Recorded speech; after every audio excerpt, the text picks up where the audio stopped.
Friday, September 26th, today on Your Morning Atlantic, postal workers go on a nationwide SNAP strike after the government issues major demands. Your top news headlines just ahead. And the QE2 Home Lottery bonus prize deadline is midnight tonight. We'll bring you Katie Kelly's tour of that grand prize show home and the cottage, too. That's later in this show. Plus, fall fashion at great prices. Stylist Erica Wark will join us to share all of the top colors and prints of the season. All that and so much more just ahead on the Friday edition of Your Morning Atlantic.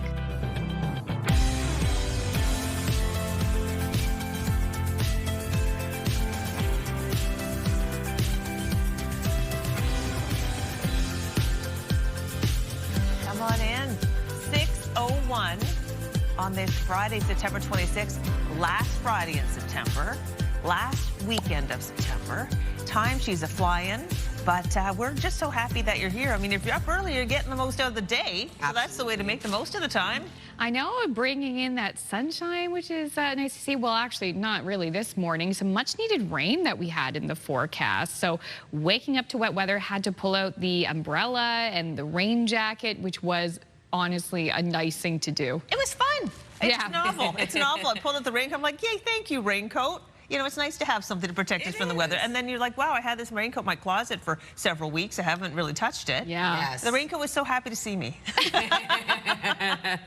It's just another fashion trend, you know, pulling out the rain gear. That's true. We'll be getting to more fall fashion trends with jackets included later. Right now, though, people need to know how to dress to leave the house. Absolutely. Okay, so we are seeing a significant rain dumping across the region. Something to keep in mind. When you are heading out early this morning, you may want to allot some extra time out on your morning commute.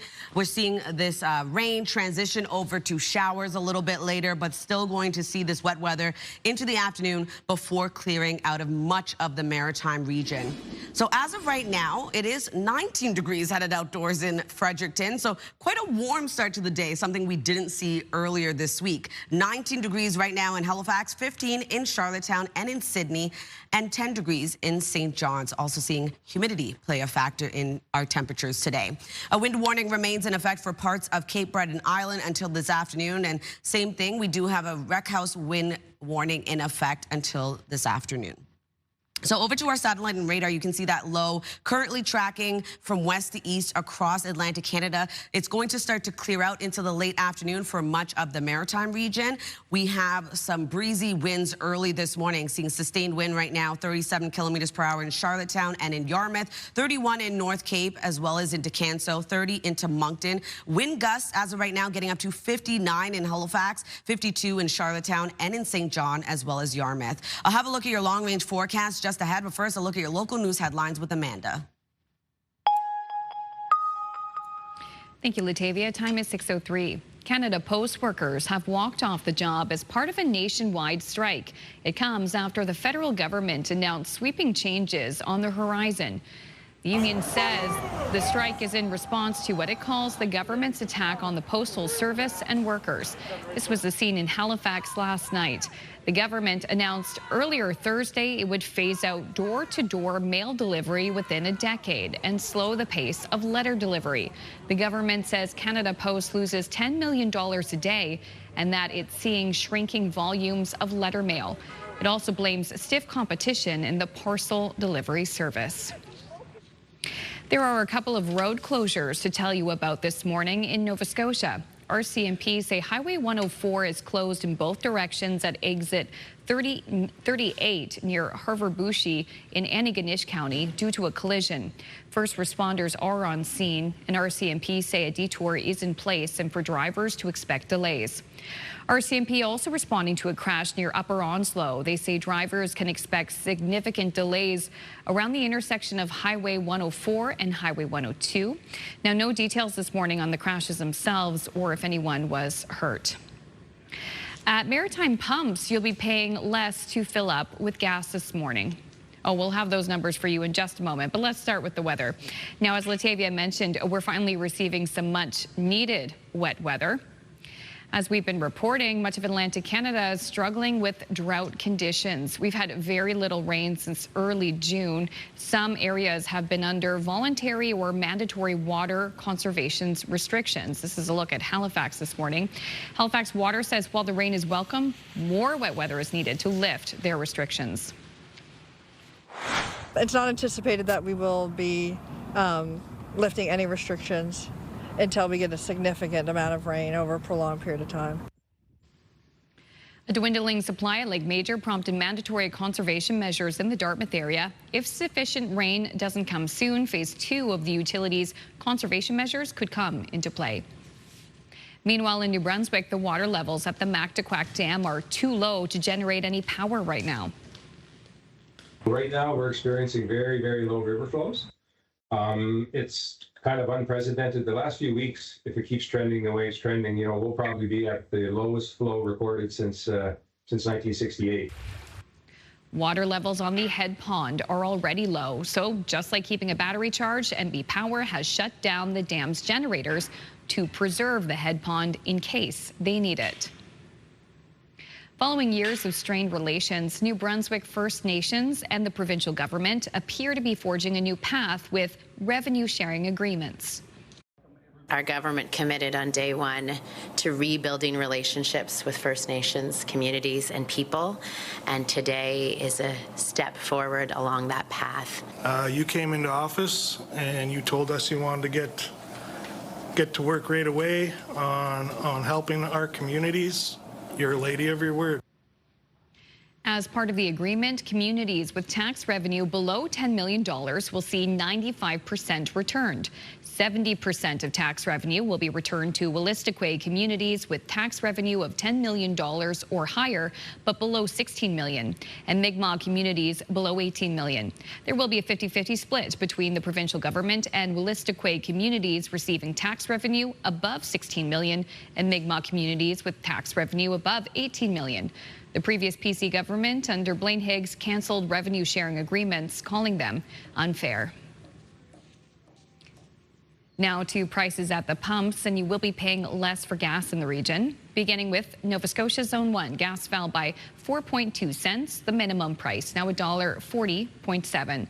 No change in the price of diesel. It rests at $1.51.2. In Prince Edward Island, gas dropped by 4.6 cents. The minimum price now $1.50.2 a litre.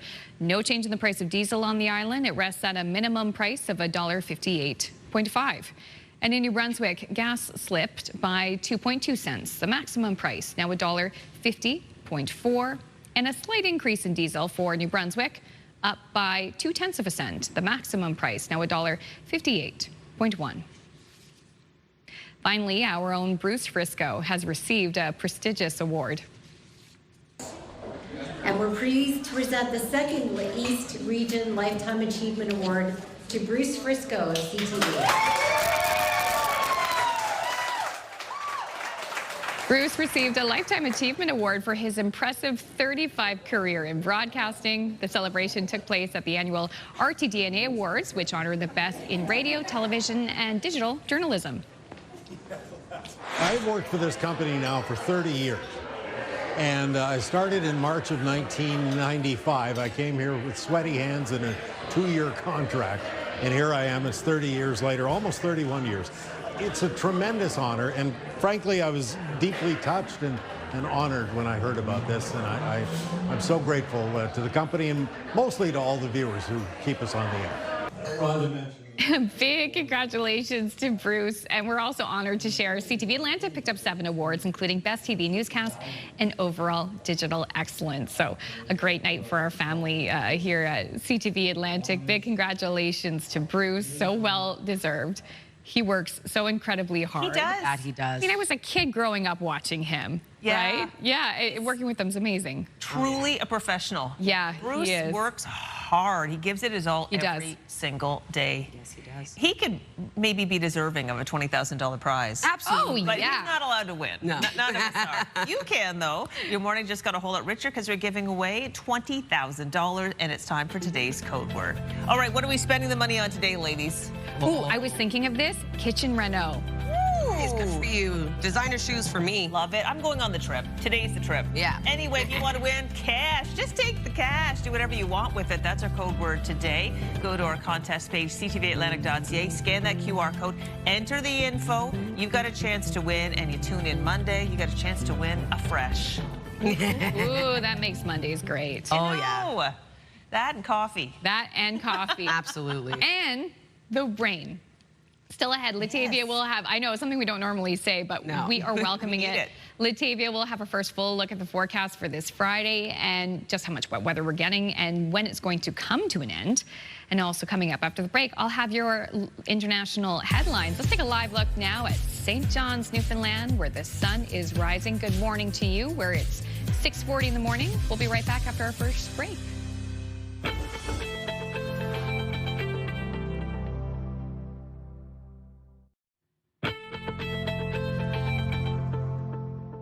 Welcome back. The time now is 6:13, taking a very dark look at Halifax this morning at the Oval. It is a wet start to the day, so keep that in mind when heading out, but quite warm this morning. 19 degrees already over in Halifax. So we are going to see a warm start to the day for much of the region. Humidity playing a factor into our forecast today. As of right now, 19 degrees heading outdoors in Fredericton, 16 in Charlottetown with 15 in Sydney, 10 degrees in St. John's. We do still have a wind warning in effect for parts of Cape Breton Island for this morning until this afternoon, as well as a wreck house wind warning in effect until this afternoon as well. Wind gusts could get up to 100 kilometers per hour. Over to our forecast timeline. A cloudy, foggy, and very wet start to the day for much of the region. Keep this in mind when you are heading out on your morning commute. You may want to allot some extra time out on roads. We are going to see rain with the risk of thunderstorms early this morning, transition over to a chance of some showers.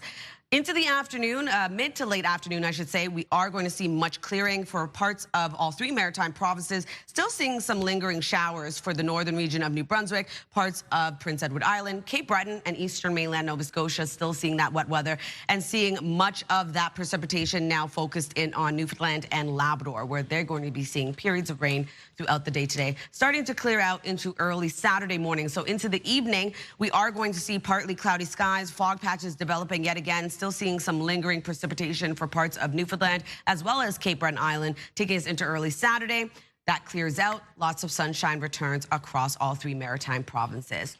If you're wondering about the precipitation totals, so yesterday we were estimating around 20 to 40 millimeters for Woodstock, 10 to 20 for the Tri-County area of Nova Scotia, as well as mainland Nova Scotia, parts of mainland Nova Scotia seeing 10 to 20 millimeters. Now we're looking into late Friday into early Saturday morning. So an additional 2 to 5 millimeters expected for Halifax, around 2 to 10 millimeters additionally expected for Prince Edward Island, and still seeing around 10 to 20 millimeters for parts of Cape Breton, eastern mainland Nova Scotia, as well as the heaviest of rainfall expected for Newfoundland at around 30 to 40 millimeters for Port aux Basques.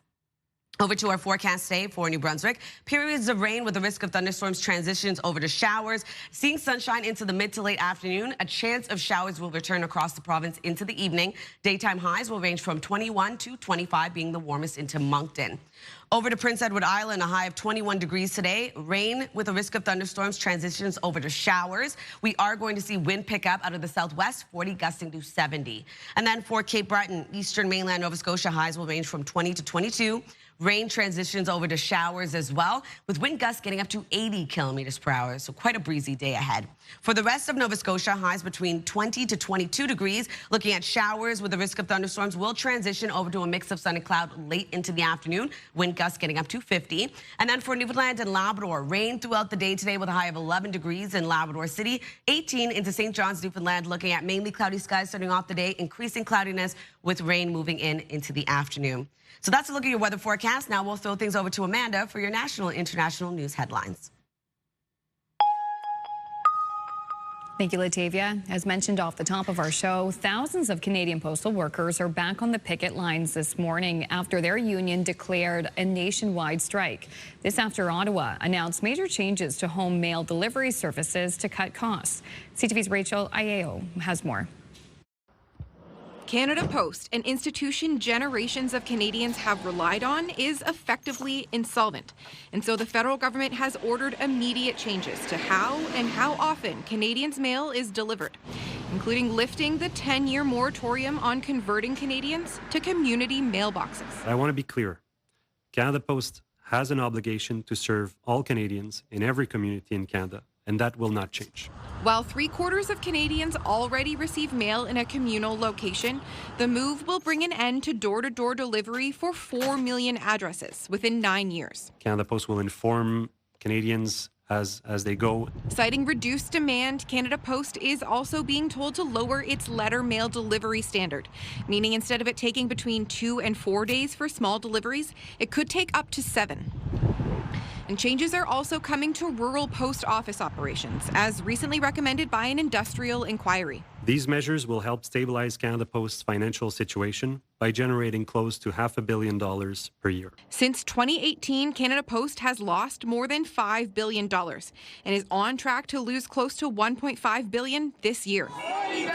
And uncertainty about the reliability of Canada Post as a result of the festering labor dispute has exacerbated the crisis. Issues that they raised. Now, a move the minister hoped would bring both sides back to the table has led to a nationwide strike. We are the members that move, the employees that move mail in the major plants in the country, and all the way down to the delivery. Nothing will be moving at this point until we come to a collective agreement. Before the news of the strike broke, the Crown Corporation welcomed the sweeping changes, and its CEO vowed to urgently implement them. But now, Canada Post plans, much like the mail, may be on hold. Rachel Ayo reporting in Ottawa. And the latest financial forecast from Ottawa comes with a warning to Canadians. Government spending is on the rise like never before. CTV's Abigail Beeman breaks down the numbers. It should be very alarming. Strong words from the budget watchdog about the country's financial picture. Stupefying. Shocking. His new report projects a sharp hike to the annual deficit from $51.7 billion last year to $68.5 billion this year. All of which will add to the cost of living for Canadians. How is it possible that any prime minister could have been more expensive than Trudeau?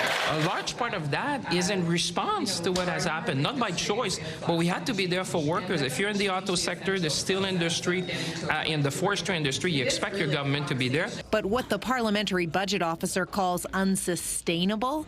The debt to GDP ratio, what the Trudeau government often lauded as declining, is now set to increase in the medium term. And this is the first time in 30 years that I've seen one in which that ratio is going up over time. So that's definitely a cause for concern. The report includes $115 billion in announced new spending, but notably does not include the Prime Minister's commitment to hit the NATO target of 5% of defense spending by 2035, or any of the government's spending review that's expected to hit 15% in cuts by 2029. I think the government is in a bind right now trying to deal with this trade war and the effects on the economies. More potential spending not included in the report. The PBO calculates about $20 billion in Liberal campaign promises that have yet to be put into action. The budget and any potential solutions to what the watchdog has flagged are still 6 weeks away. CTV's Abigail Beeman reporting. And an Ontario court has approved an auction of more than 4,000 items from Hudson's Bay. Exactly what's going on sale, but it will be split between an online auction starting November 12th and an in-person auction a week later. Not included is the royal charter that led to the creation of the company in 1670.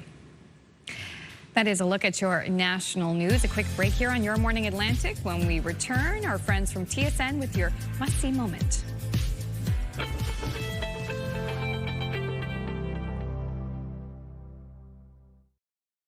Move Mornings with Aaron and Peter. Weekday mornings on Move 100. The most fun in the morning. And home of the $1,000 minute. Only on Move 100 Halifax. Welcome back. It's 6:24, and it's time to check in with our friends at TSN Sports Center for today's must-see moment. Hello there, Kara Wagland inside the Sports Center newsroom with your must-see moment from Thursday. And for we take you to Cincinnati for a little baseball. The Reds and Pirates top 9, 2-1 Cincinnati. Brian Reynolds sends a deep shot to right field. Noelvi Marte tracking it back to the wall. She's got it. Just a spectacular home run robbing catch. Times the jump perfectly, reaches up and over the wall, making the grab. Marte saves the Reds 2-1 victory and claims your must-see moment. And coming up today on TSN, we got a Friday night football CFL double dip for you. First up is the Stamps and Owls. That's followed by the Argonauts and Lions. It all kicks off at 7 p.m. Eastern. That's all for now from Sports Center. Have a great day.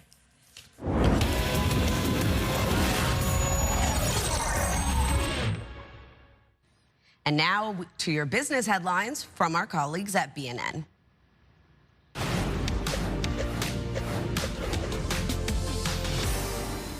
The coffee chain will close an estimated 400 locations it says are underperforming. 900 jobs are also being cut. This is the second round of layoffs for Starbucks. A new CEO is trying to turn things around for the coffee chain, which has reported slowing sales in the U.S. for the last 6 quarters. Here's a look at how the trading day ended. The Canadian dollar is down to 71.73. West Texas Intermediate is up to 65.20. Western Canadian Select is up $1.48 to 53.18, and the TSX dropped by 24 points today to 29,731. Those are your business headlines. I'm Morella Fernandez. Now we're going to take a look at our 3-day forecast as we head towards the weekend. Today we're looking at rain transitioning over to showers, but will clear out into the late afternoon, leaving sunshine, a high of 22. 20 degrees on Saturday, sunny skies right across the province. And then on Sunday, a mix of sun and cloud with a chance of isolated showers returning, a high of 23. For Nova Scotia, looking at rain transitioning over to a chance of showers, then clearing into the late afternoon for much of the province, leaving a mix of sun and cloud, a high of 21. 20 degrees on Saturday with sunshine. And then on Sunday, cloudy skies, a chance of showers returns to Cape Breton into the evening. Prince Edward Island looking at 21 degrees today, rain transitioning over to showers. On Saturday, sunshine across the island with a high of 17. 22 on Sunday, a mix of sun and cloud with evening showers.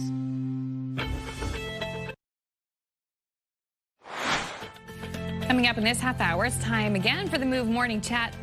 What grammar mistakes drive you bonkers? We'll share our thoughts and want to hear from you in about 15 minutes here on Your Morning Atlantic.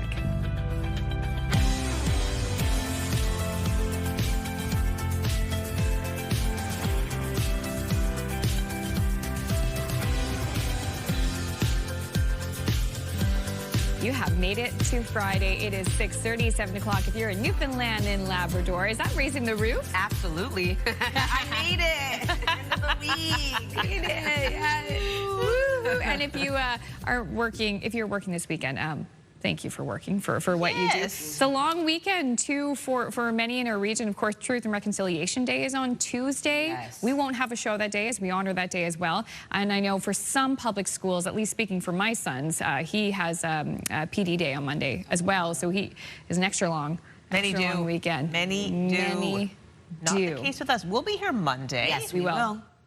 Today we're here. And we're here for you. And we got all kinds of information. First of all, she's raining out there quite a bit. Yes, and you know what? It's quite windy, too, across parts of the region. So keep that all in mind before you head out. Yeah, more than we've had lately. Yes, but although quite warm. Starting off muggy. Yes. Humidity is playing a factor into today's forecast. Here's a look at Windsor, a cloudy start to your day. We are expecting wet weather right across the region. Keep that in mind when you are heading out today. You may want to allot some extra time on your morning commute. However warm, you're still going to need your rain gear before heading out. As of right now, 19 degrees in Fredericton, as well as into Halifax, 15 in Sydney, 16 starting off your day in Charlottetown with 7 degrees in Labrador City, 10 into St. John's. We do have that wind warning that remains in effect until this afternoon for parts of Cape Breton Island. A wind warning also in effect for Newfoundland into this afternoon. In terms of our satellite and radar, periods of rain transition over to a chance of showers starting to clear out into the late afternoon, leaving a bit of sunshine for parts of the Maritime region. Newfoundland and Labrador waiting on that precipitation to make its way over. Pretty windy start to the day. As of right now, seeing sustained wind of 35 kilometers per hour in Lunenburg and in Canso, 30 into Charlottetown and Truro, 37 in Grand Etang. Wind gusts getting up to 57 kilometers per hour in Grand Etang, 50 in North Cape, and 39 in Halifax. We'll have a look at your long-range forecast, but first, taking a look at your local news headlines with Amanda. Thank you, Latavia. Canada Post workers have walked off the job as part of a nationwide strike. It comes after the federal government announced sweeping changes on the horizon. The union says the strike is in response to what it calls the government's act on the Postal Service and workers. This was the scene in Halifax last night. The government announced earlier Thursday it would phase out door-to-door mail delivery within a decade and slow the pace of letter delivery. The government says Canada Post loses $10 million a day and that it's seeing shrinking volumes of letter mail. It also blames stiff competition in the parcel delivery service.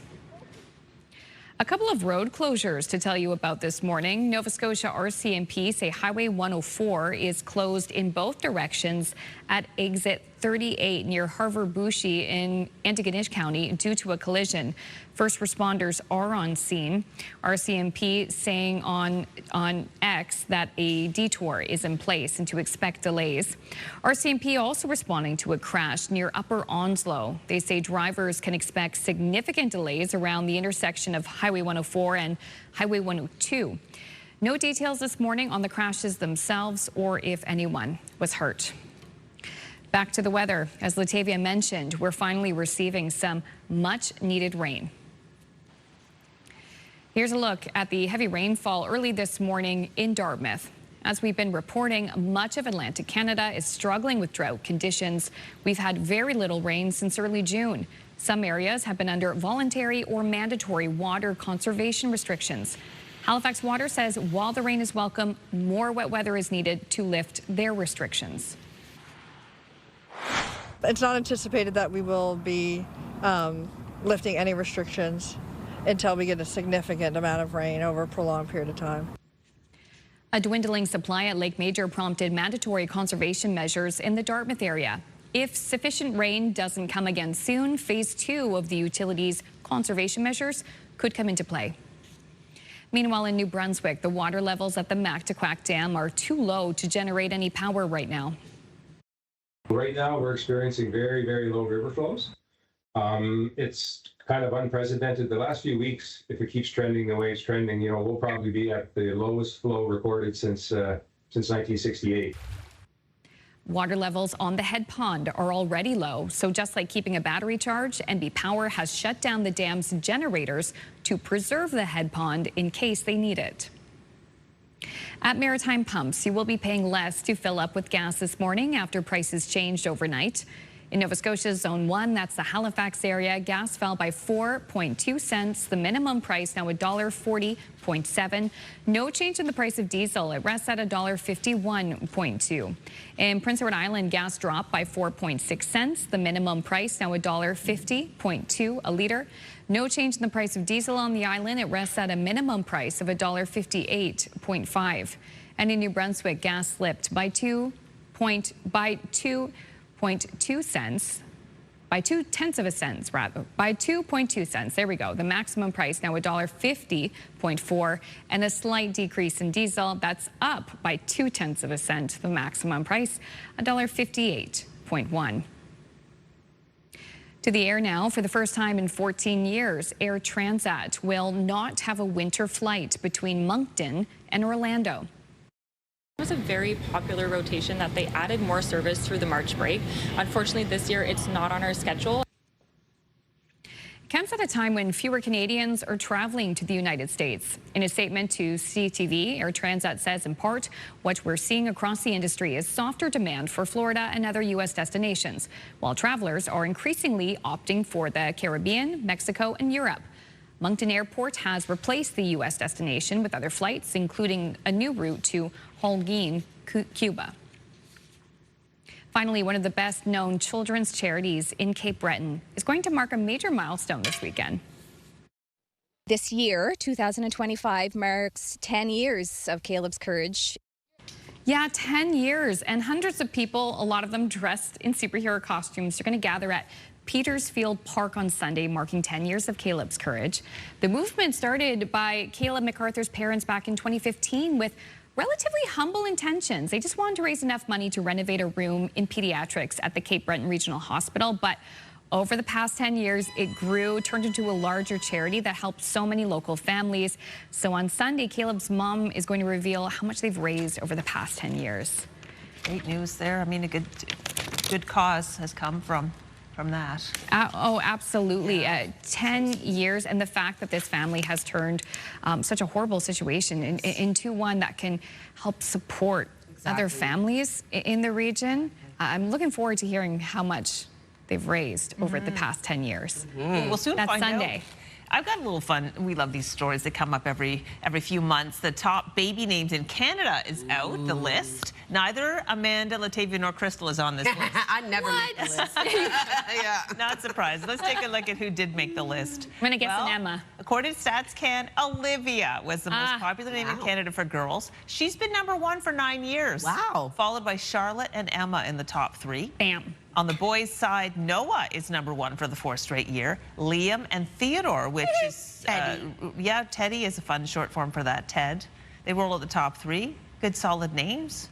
Oh, adorable names. A lot of people having babies right now in hospitals in our region. Welcome to the world, little ones. Welcome to the world. I did a story for the Lifeline a few months ago saying Amanda is like a dying name. Oh, dear. Really? Yeah. Oh, you're keeping it love strong. classic names. Me too. Yeah. Me too. Okay, all right. Time for another break this morning. We're going to have your entertainment headlines in just a few minutes. But before that, it's time for the Move Morning Chat. We want to hear from you on this. And I am sure we're going to get a lot of responses.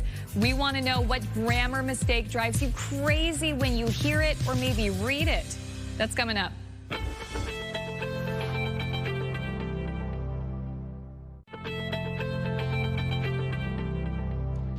"18 degrees as you head out early this morning in Moncton. A wet and dark start to your day. Welcome back, Atlantic Canada. The time now is 6:42. You're going to want to allot some extra time out on your morning commute as we are seeing wet roads and wet weather ahead. As of right now, quite warm for parts of the region, specifically across parts of the Maritime region. 19 degrees right now heading outdoors in Fredericton, as well as into Halifax, with 16 degrees in Charlottetown, 15 in Sydney, and 10 starting off your day in St. John's. We're still seeing that wind warning in effect until this afternoon for parts of Cape Breton. Wreck house wind warning also in effect until this afternoon. Could see wind gusts of up to 100 kilometers per hour. It is quite a windy day ahead for much of Atlantic Canada. Something to also keep in mind, you may not want to use an umbrella. Instead, bring your raincoat. We are going to see rain transition over to showers later this morning for the Maritime region. And this system moving west to east across the region, bringing periods of rain over to Newfoundland and Labrador. Into the afternoon, we will be seeing some clearing, leaving a bit more sunshine for parts of all 3 maritime provinces, but still seeing some lingering showers. And then into the evening and overnight hours, a lot of that clears out. Still seeing a chance of showers for parts of Cape Breton Island. And into this evening as well, fog patches will develop yet again, bringing us into early Saturday morning. We have a sunny day ahead for the Maritimes. If you're wondering about additional precipitation for today, we're looking at around 2 to 5 millimeters for parts of Halifax, mainland Nova Scotia. And the heaviest of totals today, looking into Cape Breton Island, eastern mainland Nova Scotia, around 10 to 20 millimeters. This is additional to what we saw into the overnight hours and early this morning. We're going to also see around 2 to 5 millimeters for Labrador and looking at around 30 to 40 millimeters of its heaviest rainfall for Port aux Basques. Over to our forecast today for New Brunswick, looking at periods of rain transitioning over to showers, seeing sunshine as precipitation clears out into the late afternoon, but a chance of showers returns for parts of the province into the evening. Daytime highs ranging from 21 to 25 being the warmest into Moncton. A high of 21 degrees for Prince Edward Island today. Rain transitions over to showers into the afternoon. Wind gusts getting up to 70 kilometers per hour. And then for Cape Breton, eastern mainland Nova Scotia, rain also transitions over to showers and wind gusts getting up to 80. For the rest of Nova Scotia, we're looking at showers clearing out into the late afternoon, leaving a mix of sun and cloud, wind gusts of 50 kilometers per hour with highs between 20 to 22. And then for Newfoundland and Labrador, looking at a high of 11 degrees today for Labrador City, periods of rain throughout the day. 18 degrees for St. John's. Cloudy start to your day, seeing rain into the afternoon. Saturday's forecast looking a lot clearer for the Maritime region. Lots of sunshine returns. Temperatures do cool down just a bit. And for Newfoundland and Labrador, still seeing a chance of showers for parts of those provinces. And then into Sunday's forecast, looking at a cloudier day ahead. So increasing cloudiness, still seeing some sunny breaks for parts of Atlantic Canada. So that's a look at your weather forecast. Now we'll head over to the Move Morning Chat.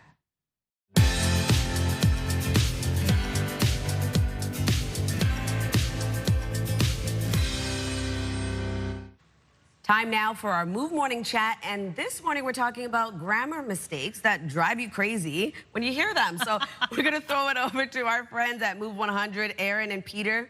Tell us. This is a hot topic this morning, I'll tell you that much. Now, National Punctuation Day. We missed it earlier in the week, but we're bringing it back. Those grammar mistakes that you see or you hear, and it drives you a little bonkers. Apparently, first of all, nobody uses semicolons anymore. In fact, commas are gone too.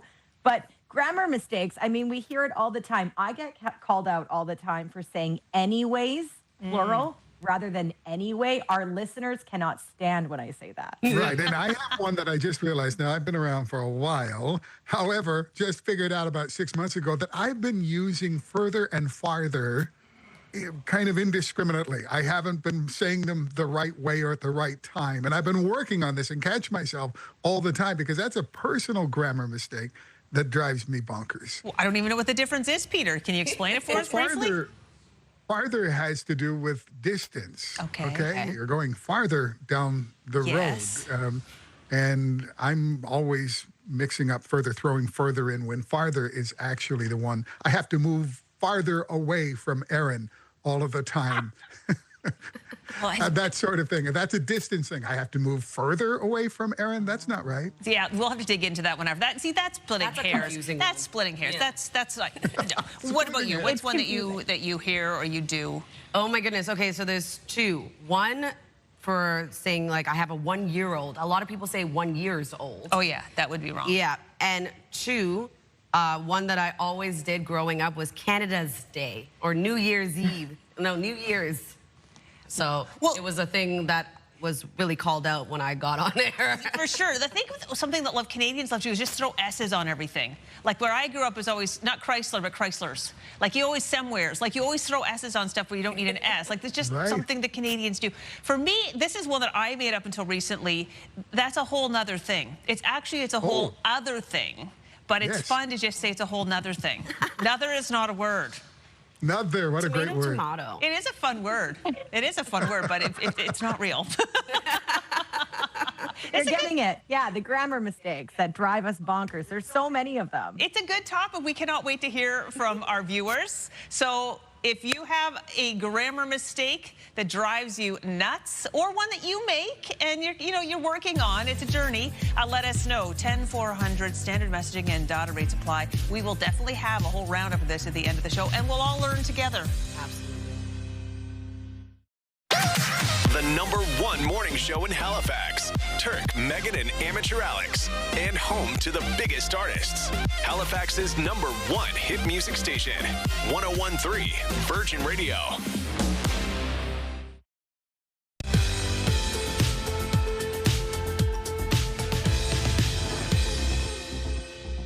All right, it's time now to head over to Hollywood and take a look at your entertainment headlines. Dark Helmet strikes back. Everybody got that? Comedian Rick Moranis is coming out of retirement to star in a sequel to Spaceballs. The Mel Brooks Star Wars spoof is a follow-up to his 1987 comedy classic.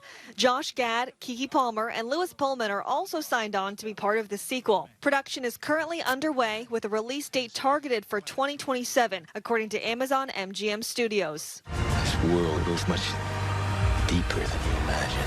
There's a new trailer out for the third Avatar film. Avatar, Fire and Ash, finds Jake Sully and his family squaring off against a new tribe on the alien planet of Pandora. Sam Worthington, Zoe Saldana, Sigourney Weaver, and Kate Winslet star. Avatar Fire and Ash hits theaters December 19th. The upcoming Air Bud sequel has found its canine stars. 2 golden retrievers, Charlie and Summer, will play the basketball-playing dog. Air Bud Returns is set to hit theaters next year. The The show will not go on for a Pink Floyd reunion. The British band had a contentious split in the early 80s, and guitarist David Gilmour is again nixing the idea for fans who were wishing the band were here. How can I be clearer? It's not going to happen. You can't recapture the past. And happy birthday to Linda Hamilton, best known for her role in The Terminator as Sarah Connor. She's also in the upcoming season of Stranger Things. Hamilton turns 69 today. That's what's happening in Hollywood. Jacqueline Lee, ABC News.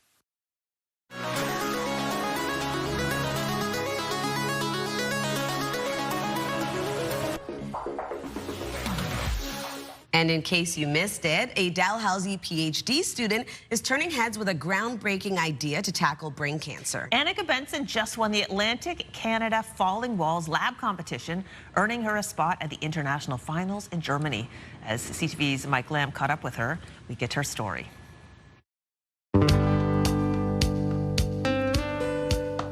My name is Annika Benson. I am a PhD researcher in biomedical engineering at Dalhousie, and we are currently in the microsonic lab, which is an ultrasound lab here at Nova Scotia Health and Dal. So I was fortunate to win the first place at the Falling Walls Atlantic Canada competition. It is a pitch competition where competitors have 3 minutes to basically present their research or innovation, and they're judged on their impact factor and obviously your presentation skills as well. And my pitch was about the ultrasound probe that my lab's developed. So we developed a miniature high-resolution ultrasound probe for brain surgery. So right now, when surgeons are trying to perform brain surgery, there's a real lack of tools to help them actually see where that tumor is during the procedure itself. And ultrasound's been proven to be really helpful for that, but a lot of tools are actually too large to be used in these holes that they make in the patient's skull. Our lab has developed this miniature ultrasound probe that we actually believe is the world's smallest ultrasound probe of its kind.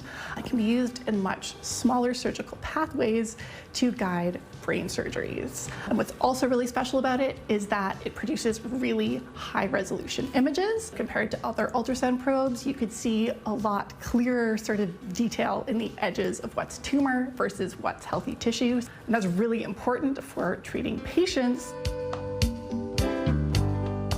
At the beginning of November, I will get to go to Berlin to compete in the Falling Walls finals. So I'm very excited for sort of the learning opportunities and just to hear about developments outside of my field of research. It's a huge honor to have won, and I'm really excited to get to represent this work on the global stage. My supervisor, Dr. Jeremy Brown, and the other members of my lab have been working on this project for years, so I'm thrilled to get to tell more of the world about what we're doing here in Halifax. It's really addressing a gap that's been existing for a really long time in the field of neurosurgery, so I really hope that sort of far beyond Halifax, this will be able to really do a lot of good in the world.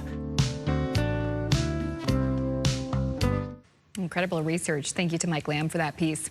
Happening now in news, Postal Service shut down. The Canadian Union of Postal Workers says all of its Canada Post members are walking off the job in response to what it calls a government attack. Plus, 2 overnight collisions on Nova Scotia highways has resulted in a number of road closures and detours. We'll have those details coming up. Plus, some relief for your wallet. Gas prices are down in the region and diesel prices holding steady. Those details coming up in your local news headlines. But first, is a look at the 3-day forecast as we head into the weekend with Latavia.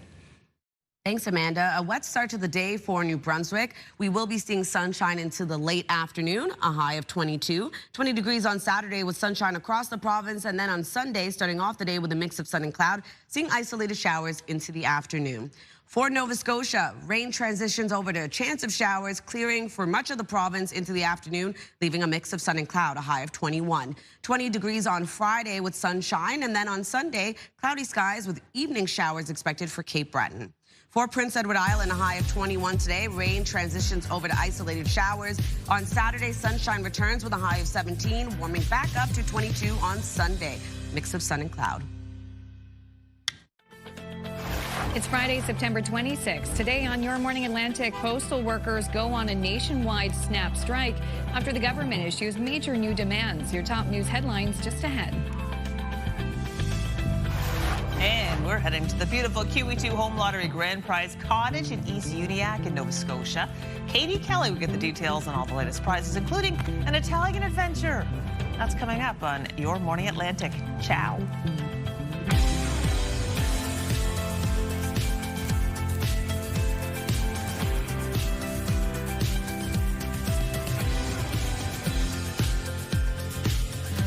Good morning, Atlantic Canada. Welcome back. The time now is 7:01 on your Friday morning. We made it to the end of the work week. Yay! Yay for us all. Did it. I was looking at the opening video that we have for Your Morning Atlantic, and there's this adorable little Jack Russell. Oh my God, he's a cutie, eh? Wakes the owner up. Yeah, it makes me wonder what initially wakes you up. Obviously, there's the alarm, but is there something else that really wakes you up during the weekday or weekend? Like out of bed? Yeah. Yeah, because our dog will do the same thing. Like, obviously Jake will be up, but like Dewey comes over and I hear him stretch, and then he puts his face next to my side of the bed because he knows not to come on our bed. And when he wags his tail, I can hear it smacking the wall and also moving our curtain. So I wake up and I hear. He is a big boy. He is That's a big an important boy. service he's providing in the on weekends. Jefferson household. Like, absolutely. Time to wake up. Walkies. Some people have little ones. Yeah, they're like, ah! That's how I wake up. I'm like,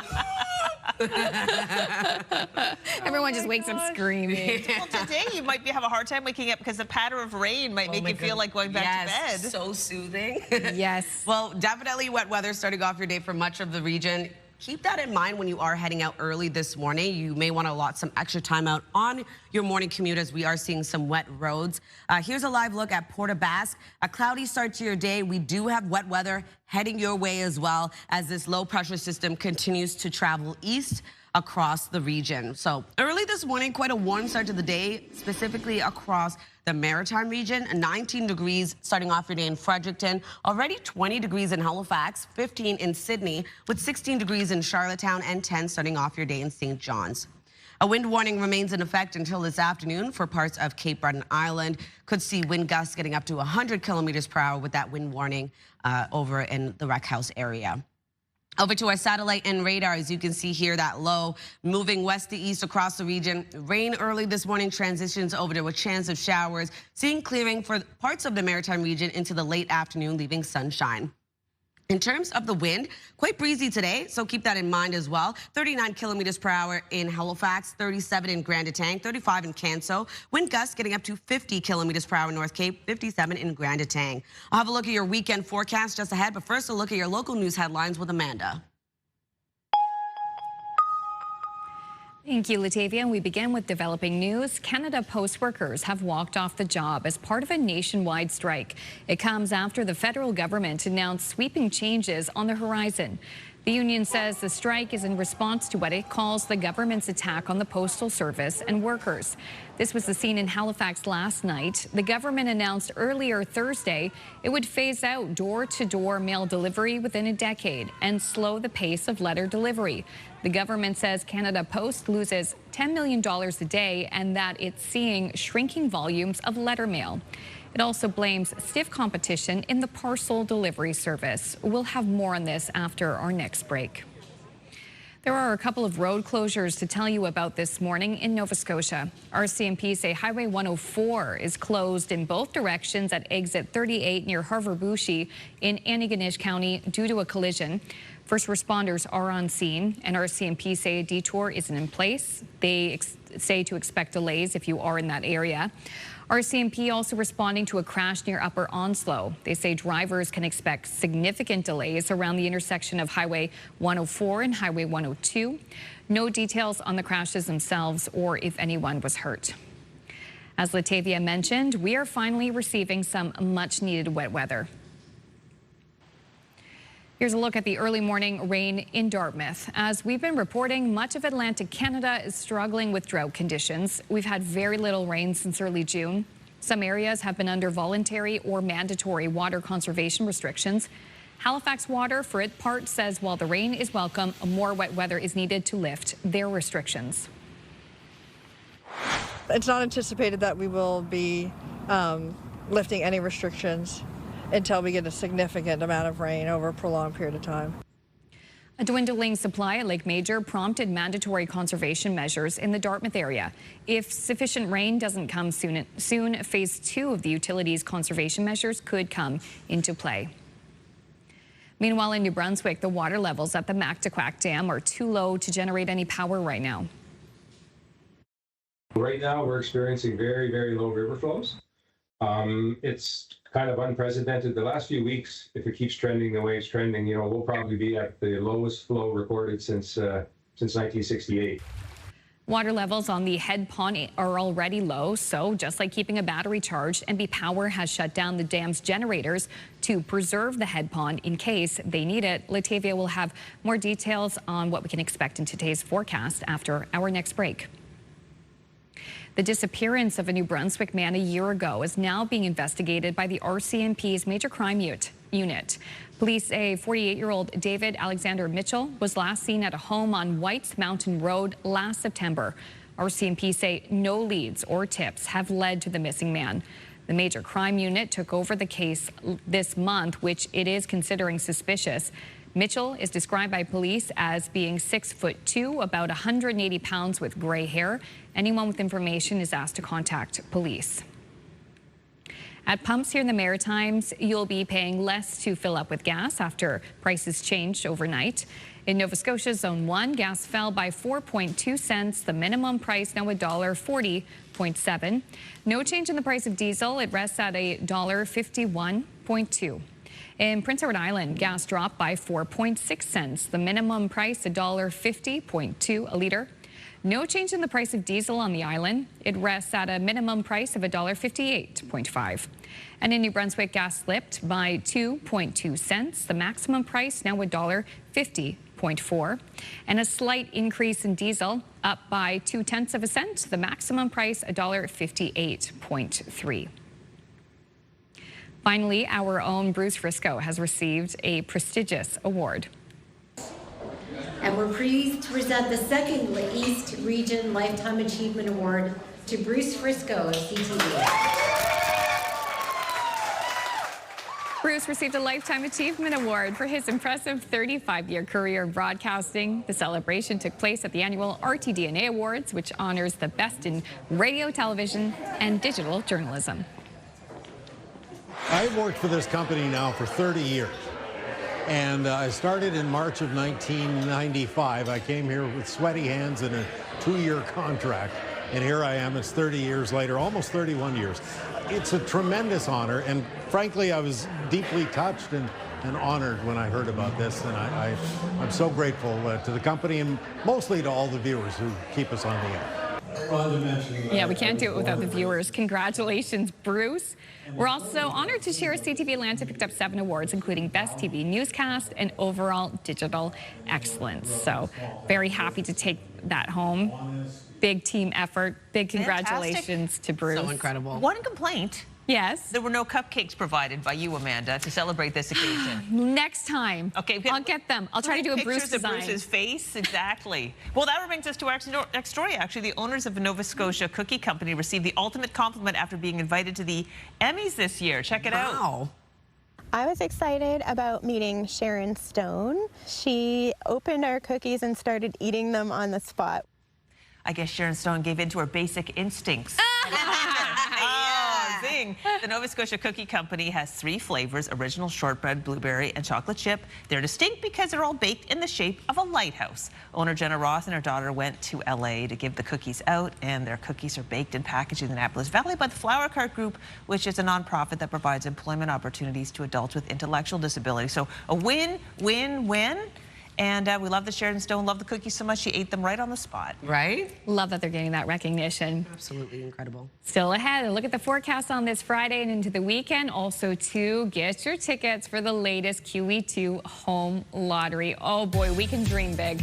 We'll get a tour of the grand prize show home and cottage and details on the exciting bonus prize that will take you overseas. Stay with us. It's 7:10.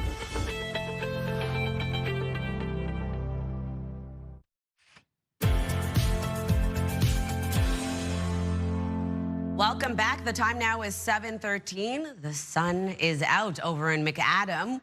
Showers have ended, currently 18 degrees in your area, and that's exactly what we're expecting for much of the Maritime region a little bit later into the afternoon. And quite a warm start to the day, but we do have precipitation in the forecast as well, something to keep in mind if you are heading out early this morning. 19 degrees as of right now in Fredericton, 17 early this morning in Charlottetown with 20 in Halifax, 16 degrees currently in Sydney, and 11 into St. John's. We do still have that wind warning in effect for parts of Cape Breton Island until this afternoon, and also seeing a wreck house wind warning in effect until this afternoon as well, wind gusts getting up to 100 kilometers per hour. Over to our forecast timeline, rain transitions over to showers this morning, as well as a risk of thunderstorms for parts of the Maritime region. But this low is starting to move east, and it's going to bring wet weather to Newfoundland and Labrador, really slowly beginning to clear out of the Maritime region for parts of all three Maritime regions, provinces rather, seeing a little bit more sunshine into the late afternoon. And then into the evening, only seeing a chance of some showers remaining for parts of Cape Breton Island, still seeing that wet weather over in Newfoundland and parts of Labrador. But we are going to see pretty clear skies return into early Saturday morning, where we do have a sunny day ahead, sunny and dry day ahead, rather. For our rainfall totals, going to see an additional 2 to 20 millimeters for parts of Nova Scotia, around 2 to 10 millimeters for parts of Prince Edward Island. For Labrador, only looking at around 2 to 5 millimeters of additional rainfall, seeing 30 to 40 being the heaviest over in Port aux Basques. So for forecast today for New Brunswick, rain transitions over to showers, seeing sunshine into the afternoon for much of the province, seeing a chance of some isolated showers returning into the evening with daytime highs between 21 to 25. For Prince Edward Island, a high of 21 degrees today. Periods of rain will transition over to showers, wind out of the southwest, 40 gusting to 70. And then for Cape Breton, eastern mainland Nova Scotia, same thing applies. Rain will transition over to showers throughout the rest of the day with highs between 20 to 22 degrees. For the rest of Nova Scotia, highs between 20 to 22. Showers will clear out, leaving a mix of sun and cloud into the late afternoon. Wind gusts getting up to 50. And then for Newfoundland and Labrador, seeing rain move in. 11 degrees as your daytime high for Labrador City. 18 into St. John's. Cloudy start to the day. Rain moves in into the afternoon. So that's a look at your weather forecast. Now we'll throw things over to Amanda for your national and international news headlines. Thank you, Latavia. Time is 7:15. As mentioned earlier, thousands of Canadian postal workers are back on the picket lines this morning after their union declared a nationwide strike. This after Ottawa announced major changes to home mail delivery services to cut costs. CTV's Rachel Iao has more. Canada Post, an institution generations of Canadians have relied on, is effectively insolvent. And so the federal government has ordered immediate changes to how and how often Canadians' mail is delivered, including lifting the 10-year moratorium on converting Canadians to community mailboxes. I want to be clear. Canada Post has an obligation to serve all Canadians in every community in Canada, and that will not change. While 3/4 of Canadians already receive mail in a communal location, the move will bring an end to door-to-door delivery for 4 million addresses within 9 years. Canada Post will inform Canadians as they go. Citing reduced demand, Canada Post is also being told to lower its letter mail delivery standard, meaning instead of it taking between 2 and 4 days for small deliveries, it could take up to 7.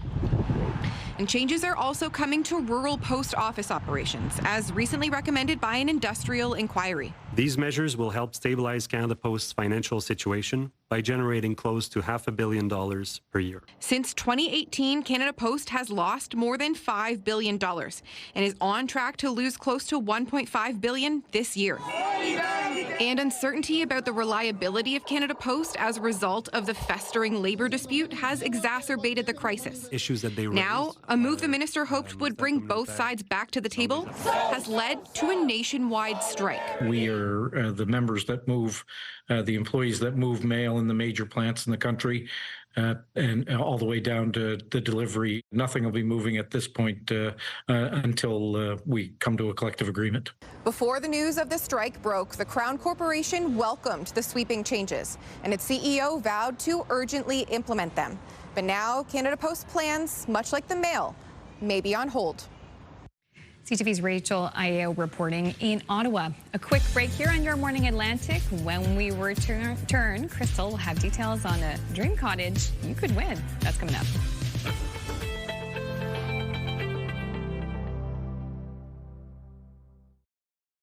Move Mornings with Aaron and Peter. Weekday mornings on Move 100. The most fun in the morning. And home of the $1,000 minute. Only on Move 100 Halifax.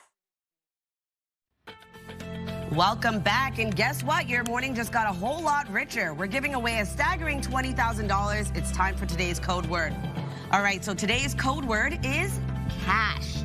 Head over to the contest page on ctvatlantic.ca, or you can scan the QR code that's going to pop up on your screen. Enter cash along with your information for a chance to win CTV Your Morning Atlantic's $20,000 giveaway. Make sure to check us out on Monday for a brand new code word. Good luck. And a reminder about our Move Morning Chat today. We want to hear from you. You can text us at 10400. What is a grammar mistake that drives you bonkers? When you hear it, when you read it, just let us know. Maybe it's one that you make and you'd love to correct yourself, but you just can't seem to break the habit. In any case, text us 10400. Amanda will have a wonderful roundup on this Friday a little bit later. Now we're going to check in with Katie Kelly. Welcome to the QE2 Home Lottery Grand Prize Cottage in beautiful East Uniacke. I'm with my dear friend Susan Mullen from the QE2 Foundation. Great to see you. Good to see you, Katie. How are you? I'm fabulous, and look at this place. I am really fabulous. I know, it's stunning. It's absolutely gorgeous. There's lots to talk about because people could win this. They could win the show home. They could win tons of other prizes. But let's just start by talking about the show home. Tell me about this year's grand prize home. The show home is stunning. 4,500 square feet, indigo shores. Stonewater has done another amazing job for us, and who wouldn't? It's just stunning. Yeah. Fully decorated, fully landscaped. It's a beautiful spot. And $25,000 cash, which is what you will win if you win this beautiful cottage as well. Right. Talk to me about this space. BG Custom Homes has done a stunning job for us. We have a hot tub. We have just, it's in the woods. It feels like you're in the woods, and yet you're not that far from the city. It is really lovely. It's a whole new design, and I think anybody would be lucky to win this. Yes, I especially love the wood stove. Yes. I love how it's kind of separated into two parts, like the bedrooms on one side and then this kind of kitchen, living, dining area on another, and then the outside, like that deck. The deck is stunning. As I said, the hot tub, the whole space, like you just get a real sense of air and space. Yes, it's absolutely gorgeous. This is really exciting. So the bonus prize deadline is an Italian adventure. So we need to know the details on this, and there's not a lot of time left to get in to win this one. No, that's right. So midnight tonight for the bonus prize deadline, and it's a culinary adventure, whether Florence, Rome, etc., business class flight, and all the tastes of Italy. Sounds phenomenal. Yeah, so you're going to want to get your tickets today if you want to get in to win that prize. Susan, of course, we know why we're really here, and that is to raise funds for the QE2 Foundation. So just talk a little bit about the impact and why it's so important. Thanks, Katie, because it really is a win-win scenario. Since 2003, supporters of the QE2 Home Lottery have been driving innovation in healthcare and making sure that the QE2 Health Sciences Centre has everything it needs to offer care to everybody across the province, because we are a provincial hospital. Absolutely. And we couldn't do it without you. So thank you for supporting us. Awesome. Well, they do. They step up, don't they? They do indeed. And if you plan to step up anyway, why not do it today? Because again, it is that deadline, and if we want to get in to win that amazing Italian prize package. Thank you so much, as always. Great to see you. Thanks, everyone. And don't forget, the QE2 Home Lottery's bonus prize deadline is midnight tonight. You could win an Italian adventure or $100,000 cash. For more information, visit QE2HomeLottery.com. All right, now we're going to take a look at our 3-day forecast as we head towards the weekend. Today we're looking at rain transitioning over to showers, transitioning over to sunny skies into the late afternoon, a high of 22. Sunshine continues in our forecast on Saturday with a high of 20, 23 degrees on Sunday, starting off with a mix of sun and cloud, seeing a chance of isolated showers returning into the afternoon. Nova Scotia is looking at showers throughout the day and then clearing for parts of the province, leaving sunshine into the late afternoon with a high of 21. 20 degrees on Saturday with sunny skies and cloudy skies on Sunday, evening showers for Cape Breton. For Prince Edward Island, looking at rain transitioning over to showers with a high of 21. 17 degrees on Saturday with sunny skies across the island. And then on Sunday, a mix of sun and cloud, evening showers.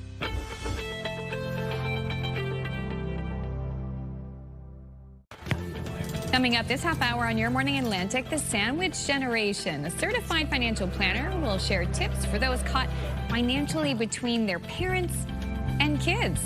That's just ahead on Your Morning Atlantic.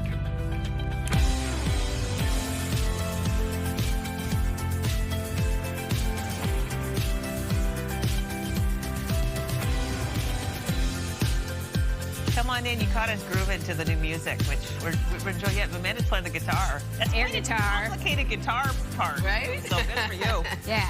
Welcome in, 7:30, halfway through the show, Friday show, last full weekend of September to get used to. We're just talking about, okay, the sandwich generation. It sounds delicious, but it's not fun at all. No. It's a horrible situation and definitely can take its toll financially. So Ava, a friend of the show, will be in to chat in a second. But speaking of food, we were just talking about eating food, and I was reminded of feeding my daughter's fish. She's at university, so I've got to take care of the betta fish, which you think, well, that's no big deal, but like, he's very social. So as soon as I come in, he's so excited to see me, and then he's old now. I can't believe he's still alive. He's been alive. This is like going on 6 years. What? I think they live to 7. So he's doing great. She's taking good care of him. Wow. I'm trying to, anyway, I dropped the piece of food in it because he's old. He can't easily swim to the top of the tank anymore. So you have to like put it in and then kind of like poke it so that it floats down. And then he sees it, and then he literally, his eyes light up and he goes, That's just like us with coffee in the morning. Yeah, totally. Totally. It's amazing how even a little fish can have such great personality. And speaking of fish, they may love the rain we're getting today, especially the duck population. Right. Very excited. Oh, yeah. Many are very excited about Look at how wet it is. I know, love that. Right? Definitely some extra time out on your morning commute. Over in Charlottetown, 17 degrees starting off your day, so quite a warm start to the day, specifically for the Maritime region. Something also to keep in mind, you may not want too many layers, but you're going to want your raincoat. Over to our current temperatures, 18 degrees right now in Fredericton, 20 in Halifax, 16 starting off your day in Sydney. Bit cooler over in Labrador City with 7 degrees and 11 into St. John's. A wind warning remains in effect for parts of Cape Breton into the afternoon. We could see wind gusts getting up to 100 kilometers per hour as well as in the Wreck House area. Over to our satellite and radar. So periods of rain transitioning over to a chance of showers. And then we're going to start to see some clearing for the Maritime region, leaving sunshine into the late afternoon, but still going to see precipitation for parts of Atlantic Canada as well into the afternoon. So in terms of the wind, though, quite windy today. As you can see here, sustained wind right now, 35 kilometers per hour in Lunenburg and Grand Etang, 37 into Canso with 31 in Charlottetown, 33 in Halifax. Wind gusts getting up to 54 into Grand Etang, 52 kilometers per hour in Halifax with 43 in Charlottetown. I'll have a look at your weekend forecast just ahead, but first a look at your local news headlines with Amanda. Thanks, Latavia. Time is 7:32. Canada Post workers have walked off the job as part of a nationwide strike. It comes after the federal government announced sweeping changes on the horizon. The union says the strike is in response to what it calls the government's attack on the Postal Service and workers. This was the scene in Halifax last night on Almond Street. The government announced earlier Thursday it would phase out door-to-door mail delivery within a decade and slow the pace of letter delivery. The government says Canada Post loses $10 million a day and that it's seeing shrinking volumes of letter mail. It also blames stiff competition in the parcel delivery service. There are a few road closures to tell you about on this wet morning. Nova Scotia RCMP say Highway 104 is closed in both directions at exit 38 near Harvard-Boucher in Antigonish County due to a collision. First responders are on scene. RCMP say a detour is in place and to expect delays. RCMP also responding to a crash near Upper Onslow. They say drivers can expect significant delays around the intersection of Highway 104 and Highway 102. No details on the crashes themselves or if anyone was hurt. Now, as Latavia mentioned, we're finally receiving some much-needed wet weather. Here's a look at an early morning rain in Dartmouth. As we've been reporting, much of Atlantic Canada is struggling with drought conditions, so this rain is welcome. We've had very little rain since early June. Some areas have been under voluntary or mandatory water conservation restrictions. Halifax Water says while the rain is welcome, more wet weather is needed to lift their restrictions. It's not anticipated that we will be lifting any restrictions until we get a significant amount of rain over a prolonged period of time. A dwindling supply at Lake Major prompted mandatory conservation measures in the Dartmouth area. If sufficient rain doesn't continue to come, phase 2 of the utilities conservation measures could come into play. Meanwhile, in New Brunswick, the water levels at the Mactaquac Dam are too low to generate any power right now.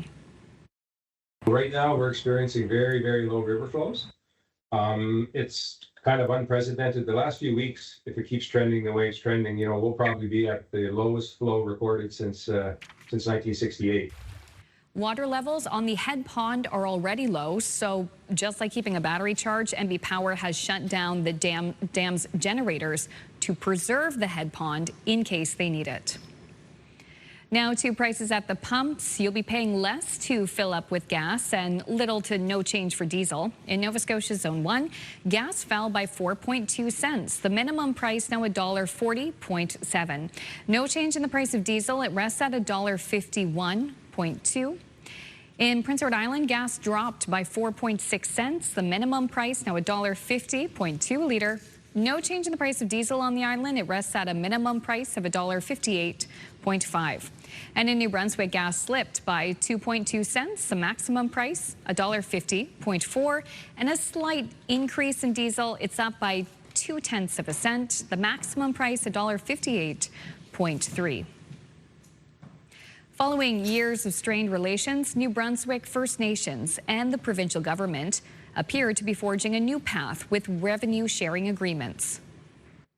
Our government committed on day one to rebuilding relationships with First Nations communities and people, and today is a step forward along that path. You came into office and you told us you wanted to get to work right away on helping our communities. You're a lady of your word. As part of the agreement, communities with tax revenue below $10 million will see 95% returned. 70% of tax revenue will be returned to Wolastoqey communities with tax revenue of $10 million or higher, but below $16 million. And Mi'kmaq communities below $18 million, and communities below $18 million. There will also be a 50-50 split between the provincial government and Wolastoqey communities receiving tax revenue above $16 million and Mi'kmaq communities with tax revenue above $18 million. The previous PC government under Blaine Higgs canceled revenue sharing agreements, calling them unfair. Finally, what do a skateboarding pig, a custom-made banana-shaped car, and a very tall donkey all have in common? Well, I'm sure they have a few things in common, but right now, yeah, they're all being recognized in the 2026 Guinness World Records book. The organization has announced the names of its latest record holders. And by the way, this is the 70th edition of the world famous book. That is a tall donkey. That's a tall donkey. Wow. Look at the cute other donkeys. This is the content I love on a Friday. Oh, wow. Oh, I don't even know what the record would be for that, but he is 1 in a million, that Maybe guy. that type of circle. Let's watch this. Ooh, I love the uneven bars. Let's see what she does. Wow. How young is this young lady? Look at her go. Oh, my God. Wow. Wow. Oh my goodness. It always surprises me the type of records that are being broken all the time. It's incredible. Look at this banana car. The banana car's definitely one I'd love to ride in. Remember I'd like to take a ride in that. Yeah, the Richard Scary books. Remember that? I thought it was a Richard Scary thing. I thought that's where you were going with this. No, I know. That's what that reminds me of. Oh my gosh, so true. Okay, this is kind of neat and an opportunity if you live in Prince Edward Island. It's hard to beat a deal better than free, especially when it comes to music lessons.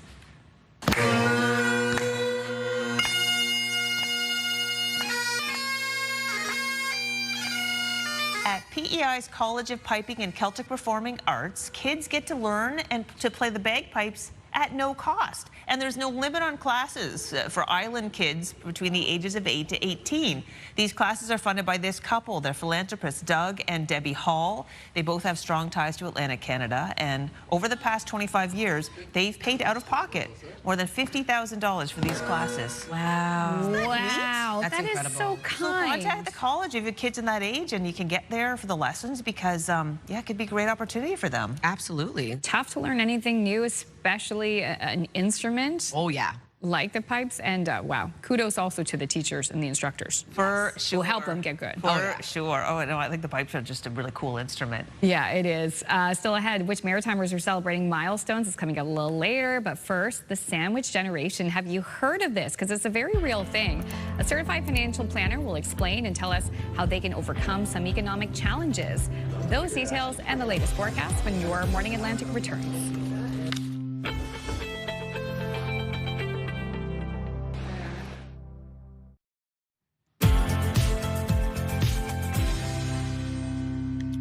Degrees over in Masstown early this Friday morning. Welcome back. The time now is 7:43. We're seeing a chance of showers early this morning, but will clear, leaving sunshine in your area a little bit later on. It is quite a warm start to the day for the Maritime region, and humidity is playing a factor in our forecast today. As of right now, 18 degrees heading outdoors in Fredericton, with 17 in Charlottetown, already 20 degrees in Halifax, 16 starting off your day in Sydney, and 11 into St. John's. We do still have a wind warning in effect for parts of Cape Breton Island until this afternoon, seeing wind gusts of up to 100 kilometers per hour. Also seeing a wind warning in the Wreck House area. Over to our forecast timeline. We are going to see fog early this morning, a cloudy start to the day and a wet one at that. Keep that in mind when you are heading out on your morning commute.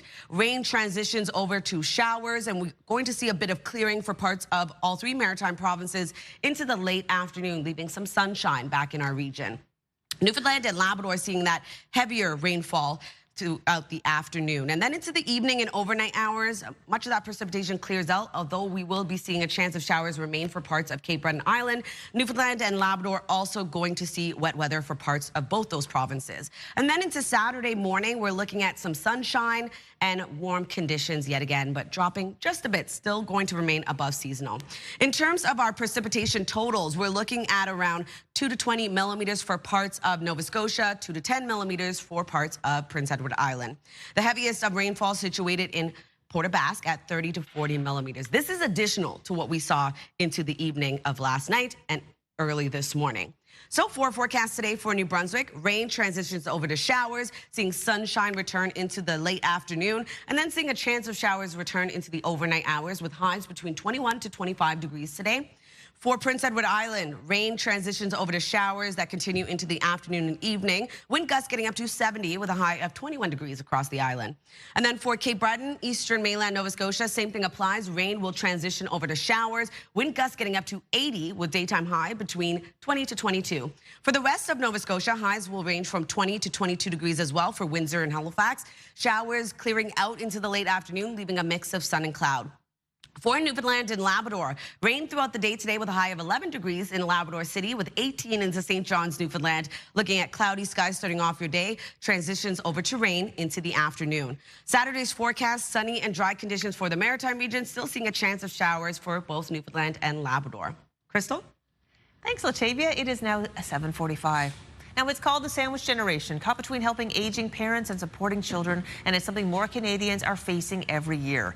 Joining us this morning to share some practical tips to ease a financial challenge is Ava Kochinoff, a certified financial planner and the owner of A. Kochinoff Financial Services. Ava, good morning to you. Good morning, Crystal. This is going to be a great conversation because so many viewers right now are in this position of being in the sandwich generation. Why does this position of trying to support parents and kids challenging financially? Oh my goodness, it is so prevalent right now. There's millions of Canadians out there. They're typically between the ages of 40 and 50. And as usual, it's majority women who are facing having to take care of their parents as well as their kids. And why it's so challenging financially is because you're trying to manage all of it.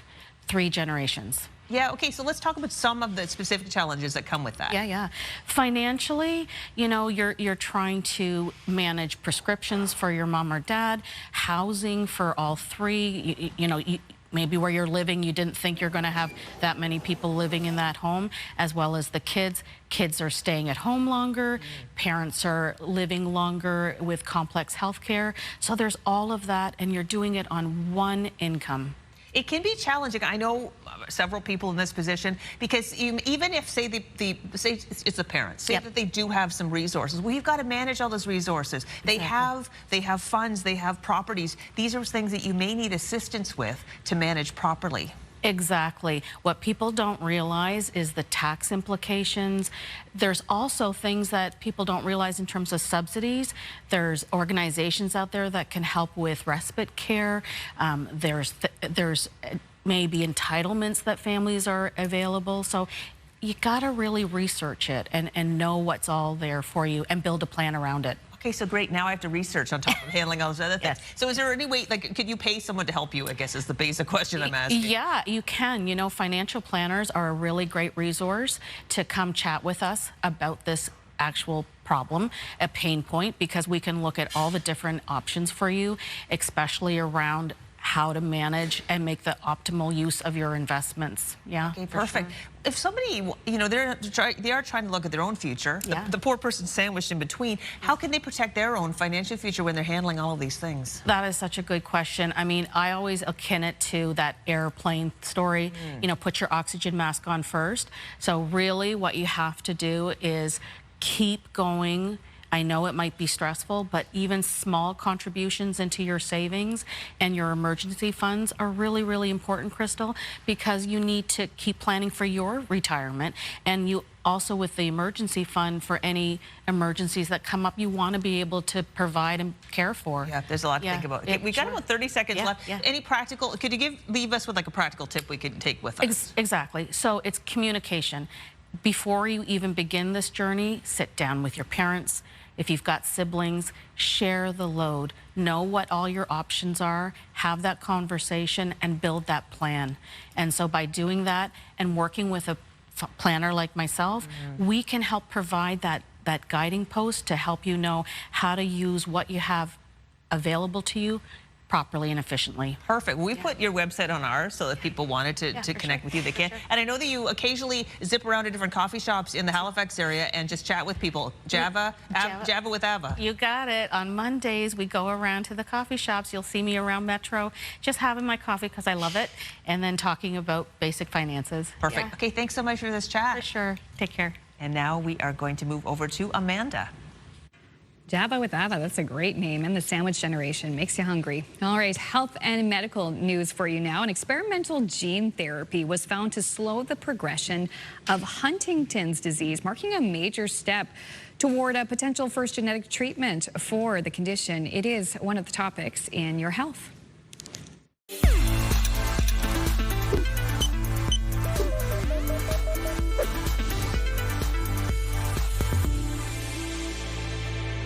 According to drug maker Unicure, patients who received a high dose of its AMT-130 therapy for Huntington's disease saw disease progression slow by 75% after 36 months. The full study results have not yet been published in a peer-reviewed journal.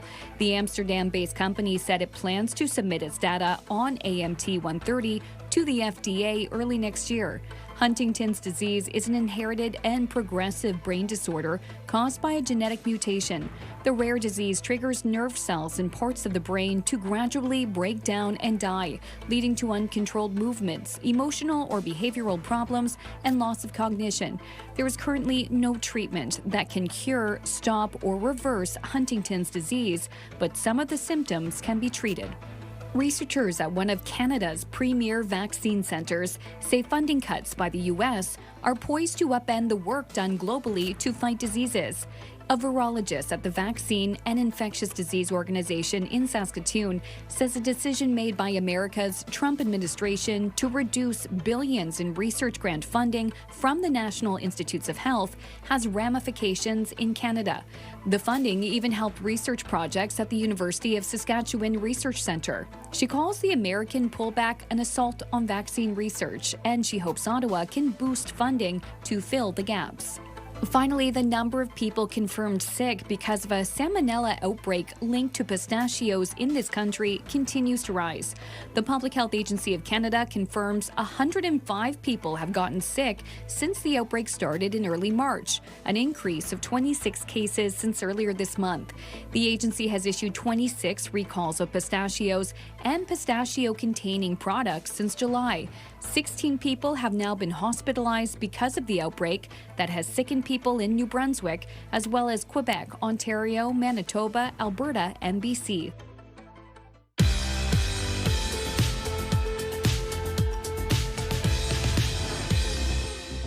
Now we'd like to introduce you to the Maritimers who are marking milestones today and tomorrow. It's a 50th anniversary for Kathy and Jim Wilson of Enfield, Nova Scotia. Happy anniversary, Kathy and Jim, and thank you for sharing this great photo with us. And now we'd like to introduce you to the Maritimers who are marking milestones Saturday. It is a 50th anniversary for Roger and Deanna D'Entremont from Lower West Pubnico, Nova Scotia. Love the then and now photo. Happy anniversary. My gosh, wow. It's also a 50th anniversary for Donald and Valerie Hussey of Coxheath, Nova Scotia. Happy anniversary, you two. Great photo. And it's the 50th anniversary for Murray and Brenda Belding of Pleasant Ridge, New Brunswick. Congrats, you two. Happy anniversary. Love the flowers. Yes, and it's also a 100th birthday for Annie McNeil of Big Beach, Nova Scotia. Happy birthday, Annie. Happy birthday. All right, well, to see your milestone again or to find out how to submit one, visit our website by scanning the QR code on your screen. And a reminder, milestones must be received 2 weeks in advance. Milestones, brought to you by the Berkeley Retirement Residences. Love this stage of life. And now it is time for another edition of The Garden Guide with CTV's Bria Panapellis and our friends over at Halifax Seed.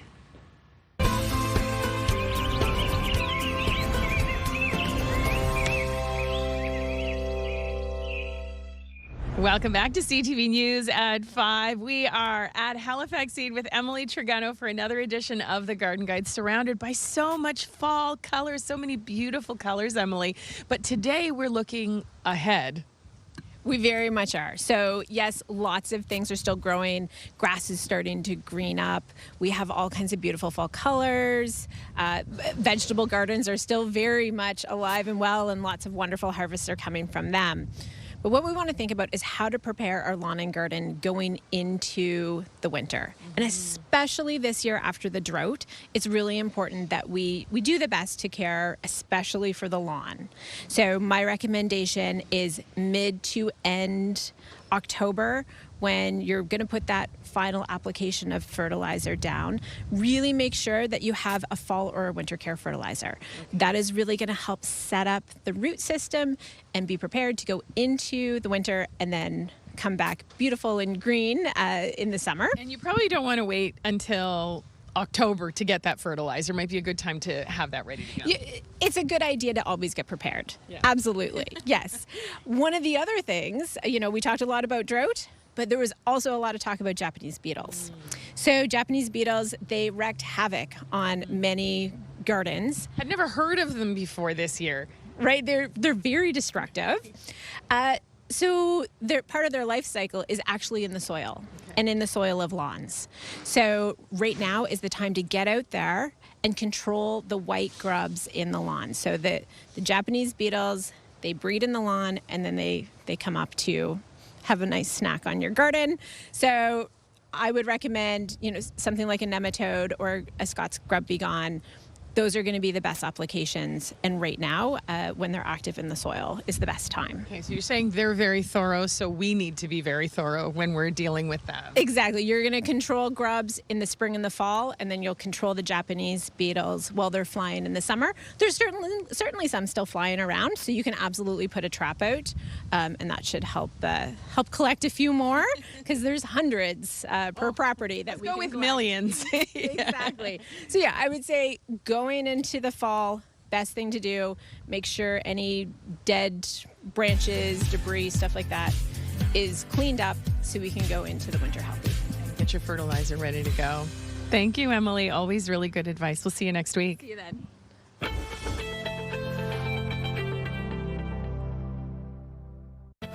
It's Friday, September 26th. Today on Your Morning Atlantic, Canada's Post Union launches a nationwide strike as Ottawa moves to curb door-to-door mail. Your top news headlines just ahead. And fall fashion trends at great prices. Stylist Erica Wark will join us to share all the top looks of the season without breaking the bank.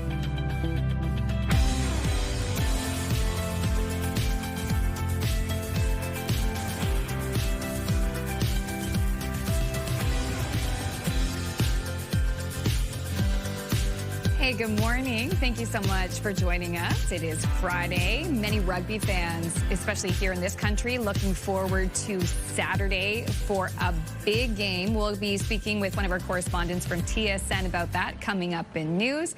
But first, it's a look at the weather. Some welcome wet weather in the region, Latavia. Makes us wish we could have more of it. Absolutely. We need more of it. Yeah. I'm not loving the humidity, though. My hair is growing by the hour. It's so muggy, and we're going to see those temperatures continue to rise for the Maritime region. So like you mentioned, Amanda, wet start to the day. We are going to see precipitation track right across Atlantic Canada throughout the day today, moving from west to east. Okay. It will clear for parts of the Maritime region, though, into the afternoon, and we will be seeing a bit more sunshine into the Maritimes. But as of right now, you can see our live look at Bridgewater, a cloudy, wet start to the day. Keep that in mind when you are heading out this morning on your morning commute. You may want to allot some extra time out on roads as they are wet, and make sure to grab your rain gear before heading out as well. 18 degrees starting off your day in Fredericton, with 18 also early this morning in Charlottetown, 20 degrees already in Halifax, 16 currently in Sydney, and 11 into St. John's. A wind warning remains in effect until this afternoon for parts of Cape Breton Island. Also seeing a wind warning in the Wreck House area until this afternoon. In terms of the satellite and radar, exactly what I just described. You can see this low slowly moving east. We are going to see rain transition over to showers, clearing for parts of the Maritime region into the afternoon, leaving some sunshine. Newfoundland and Labrador going to see the heaviest of that precipitation into the afternoon as well.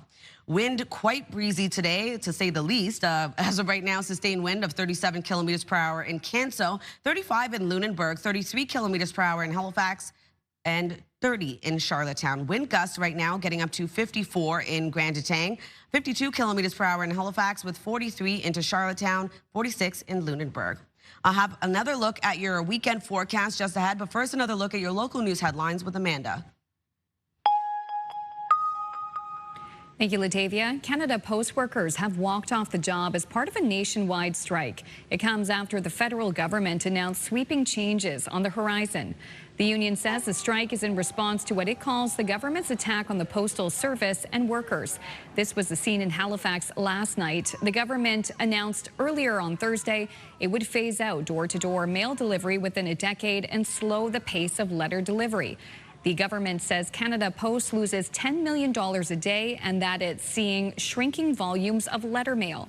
It also blames stiff competition in the parcel delivery service. A couple of road closures to tell you about this morning. Nova Scotia RCMP say Highway 104 is closed in both directions at exit 38 near Harvard-Bushey in Antigonish County. That's due to a collision. First responders are on scene, and RCMP say a detour is in place. Mounties also responding to a crash near Upper Onslow. They say drivers can expect significant delays around the intersection of Highway 104 and Highway 102. No details on the crashes themselves or if anyone was hurt. Now, as Latavia mentioned, we are finally receiving some much-needed wet weather.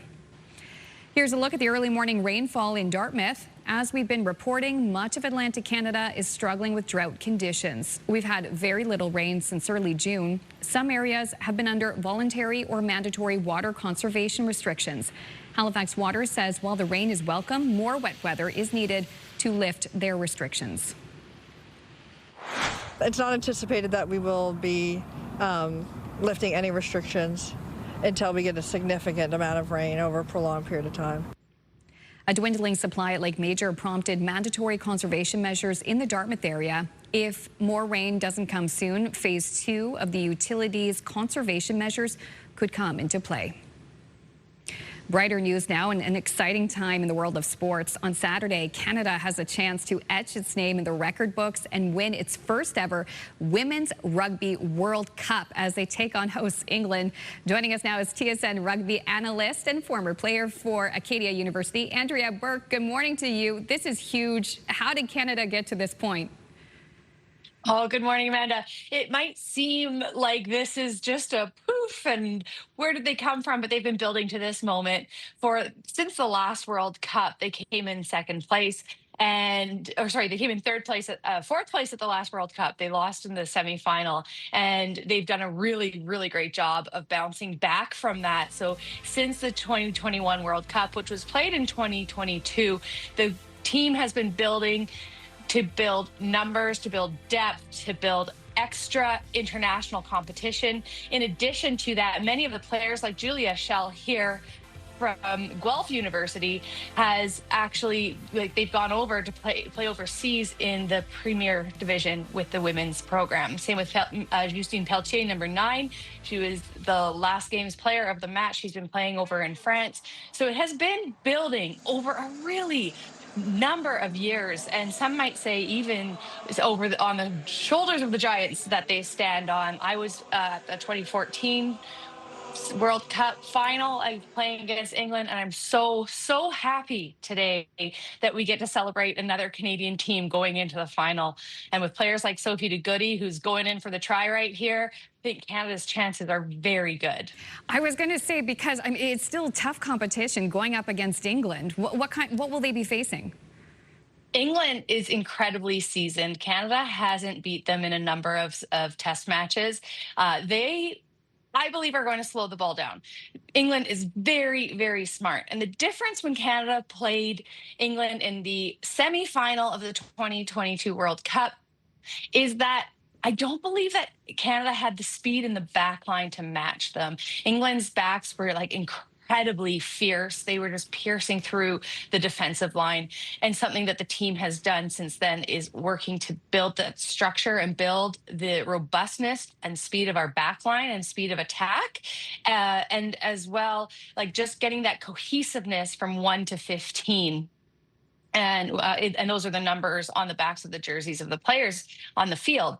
So I believe that Canada's backs can now match what England has. I think it will very much be a battle of the minds. John Mitchell, head coach for England, Kevin Rouet, head coach for Canada, are both massive strategists in the game of rugby. There's a big strategy to it. It's a massive full contact chess game for those of them who know it. And I think Kevin Rouet might have John Mitchell's number this time, but I'm not putting it past him because Mitchell's an incredibly smart coach and they will know how to disarm Canada's attack. Finally, Andrea, we only have a few seconds left. As someone who has played on that stage, how are you feeling to come back as a rugby analyst in anticipation of this game? I am over the moon. I have goosebumps talking to you. I have goosebumps talking about it. I'm glad we have a time limit because I could talk all day about the potential of this team and how exciting the game will be tomorrow. Well, you're going to be covering that game tomorrow. Go Canada, go. Andrea, thank you so much for breaking it down for us. Thank you for having me. TSN rugby analyst Andrea Burke joining us live from Toronto. Thank you, Andrea. And finally, in local news, we go to gas prices at the pumps. You're going to be paying less if you're filling up today. In Nova Scotia Zone 1, gas fell by 4.2 cents. The minimum price now $1.40.7. No change in the price of diesel. It rests at $1.51.2. In Prince Edward Island, gas dropped by 4.6 cents. The minimum price now $1.50.2 a litre. No change in the price of diesel on the island. It rests at a minimum price of $1.58.5. And finally, in New Brunswick, gas slipped by 2.2 cents. The maximum price now $1.50.4. And a slight change in diesel in New Brunswick. It's an increase up by 0.2 cents. The maximum price $1.58.3. And that's a look at your local news headlines. I'll be back with international news after the next break. Appreciate it. Great interview. Yeah, I know. It's an exciting time. And she used to play for Acadia University. Oh, my goodness. Love that. Got that East Coast connection. Yeah. All right. From rugby to baseball, it's safe to say Toronto Blue Jays fans love hot dogs. These are crazy numbers. After this week's final Looney Dog Night of the season, organizers crunched the numbers, and Blue Jays fans ate more than 800,000 hot dogs this year. I'm one of them. The tally on the Looney Night was 92,896. That's just on Looney Night. And this season's total is record since the promotion began, beating the 727,000 eaten last year. I love hot dogs, and at $1 each, gosh, bring it on. Bring it on. It wasn't $1 each when I was there, but still enjoyed it. All right, still ahead, Katie Kelly will join us with a look at your local entertainment headlines, and also coming up after the break, fall fashion trends. They are looking so good. Stylist Erica Wark shares some of the top styles right now. Please stay with us. We'll be right back. It's 8:10.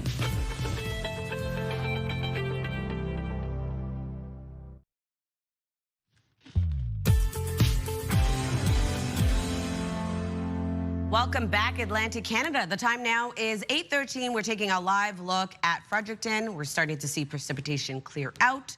Currently 18 degrees in your area. Now, we are seeing precipitation for much of Atlantic Canada throughout the day today, so something to keep in mind when you are heading out early this morning. And it's quite a warm start to the day for the Maritime region.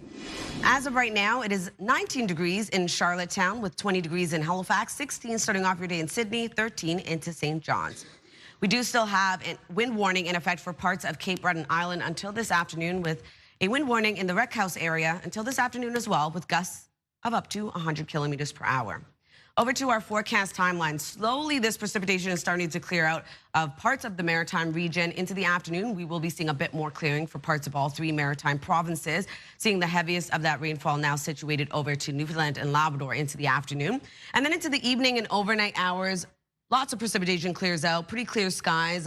Partly cloudy skies will return into the overnight hours into early Saturday morning, but we're going to see lots of sunshine throughout your day on Saturday. If you're wondering about the precipitation totals, an additional 2 to 20 millimeters is expected for parts of Nova Scotia, around 2 to 10 millimeters additionally for parts of Prince Edward Island. Seeing the heaviest of the precipitation for Port aux Basques at 30 to 40 millimeters. For our forecast today for New Brunswick, showers will clear out into the afternoon, leaving sunshine across the province. Seeing a chance of showers return into the evening. Daytime highs will range from 21 to 25 degrees, being the warmest into Moncton. A high of 21 degrees across Prince Edward Island today. Rain will transition over to showers for the remainder of the day. Wind gusts getting up to 70 kilometers per hour. And then for Cape Breton, eastern mainland Nova Scotia, rain transitions over to showers. Wind gusts getting up to 80 with highs between 20 to 22. And for the rest of Nova Scotia, showers clear out into the mid to late afternoon, leaving a mix of sun and cloud. For Newfoundland and Labrador, we are going to see rain throughout the day with a high of 10 degrees in Labrador City, 18 into St. John's, Newfoundland. A cloudy start to your day, rain arriving into the afternoon. Saturday's forecast, sunny and dry for the Maritime region, still seeing a chance of some spotty showers for Newfoundland and Labrador. And then into our forecast for Sunday, looking quite cloudy with a chance of showers returning into the evening. Now we'll throw things over to Amanda for your national, international news headlines. Thank you, Latavia. More details on our top story. Thousands of Canadian postal workers are back on the picket line this morning after their union declared a nationwide strike. This after Ottawa announced major changes to home mail delivery services to cut costs. CTV's Rachel Aao has more. Canada Post, an institution generations of Canadians have relied on, is effectively insolvent. And so the federal government has ordered immediate changes to how and how often Canadians' mail is delivered, including lifting the 10-year moratorium on converting Canadians to community mailboxes. I want to be clear. Canada Post has an obligation to serve all Canadians in every community in Canada, and that will not change. While 3/4 of Canadians already receive mail in a communal location, the move will bring an end to door-to-door delivery for 4 million addresses within 9 years. Canada Post will inform Canadians as they go. Citing reduced demand, Canada Post is also being told to lower its letter mail delivery standard, meaning instead of it taking between 2 and 4 days for small deliveries, it could take up to 7. And changes are also coming to rural post office operations, as recently recommended by an industrial inquiry. These measures will help stabilize Canada Post's financial situation by generating close to $500 million per year. Since 2018, Canada Post has lost more than $5 billion and is on track to lose close to $1.5 billion this year. And uncertainty about the reliability of Canada Post as a result of the festering labor dispute has exacerbated the crisis. Issues that they raised. Now, a move the minister hoped would bring both sides back to the table has led to a nationwide strike. We are the members that move, the employees that move mail in the major plants in the country, and all the way down to the delivery. Nothing will be moving at this point until we come to a collective agreement. Before the news of the strike broke, the Crown Corporation welcomed the sweeping changes, and its CEO vowed to urgently implement them. But now, Canada Post plans, much like the mail, may be on hold. Your Morning Atlantic will be right back with local news, as well as a look at fall fashion and entertainment news with Katie Kelly. Please stay with us.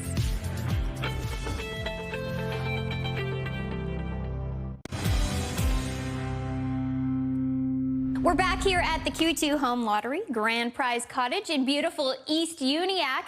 And I've got the designer with me now, Jennifer Kidd from Project 38 Design Studio. How are you? I'm great. How are you? I'm great. I must tell you, it's a gorgeous spot. It is. It is. Yeah, gorgeous. We're in East Uniacke, just 45 minutes outside of Halifax. Yeah. It's a beautiful piece of property. Talk to me a little bit about this place. Yeah, it is situated amongst all the trees, lakeside. We have 3 bedrooms, 2 bathrooms, all one level, gorgeous back deck, sunken in hot tub, and honestly, it has it all. It really does. Yeah. Okay, so you walk in the front door, what do you see immediately? You look right back outside again. It's a beautiful breezeway you walk into. You just see nature all around you. We designed the whole place kind of with that in mind, bringing nature inside, all the colors, the palette, everything. It's just soothing, calm, and it's cottagey and casual and warm, cozy. Yeah, I really like how it's kind of divided into 2 wings. Speak to that. So when you come in on the, you've got the breezeway, but on the right-hand side, you've got all the bedrooms, and on the left is the kitchen, the living, the dining, kind of the entertaining common area. Yeah, it's really cool. Okay, one of my favorite places in these cottages, always the primary bedroom and bathroom. Can you just speak a little bit to that? Yeah, so we wanted it to be super calming and comfortable, and you walk in and you just can take a big deep breath and just relax. Know you're here to stay, relax. You can go out on the little deck. There's like 4 patio doors, so you can go in and out, weave in and out. And yeah, the primary is amazing. It's calm, soothing. Mm-hmm. And lots of closet space here too. Yeah, we did a lot of built-ins. Every room has millwork, built-in cabinetry, huge kitchen, pantry, big island. Yeah. Mm-hmm. I know this area really does feel perfect for entertaining. Yeah, because the island is huge, but then also the dining area with, what is this bench called again? Yeah, our little window seats. So yes. We have a lot of places for people to hang out, to sit, to enjoy, to relax. Huge banquette, big dining table, lots of seating in the living room. We've got chairs down by the fire, chairs for eating outside, outdoor living area. Like, there's lots of places for people to sit and enjoy. Yeah, something for everyone. Okay, you said the word cozy, and when I think cozy, I immediately think wood stove. And I haven't seen that in a lot of the QE2 home cottages. So talk to me about that, because that's real wood, right? It is a real wood stove, yeah. It's nice and compact. It fits the space perfectly. You can see it from the kitchen. You can see it from the living room. Yeah. It has it all, it really does. The QE2 Home Lottery Grand Prize Cottage here in East Uniacke. Plus, it comes with $25,000 cash. Thank you so much, Jennifer, to you and the team. You did a fantastic job. Thank you. Okay, and don't forget, the QE2 Home Lottery's bonus prize deadline is midnight tonight.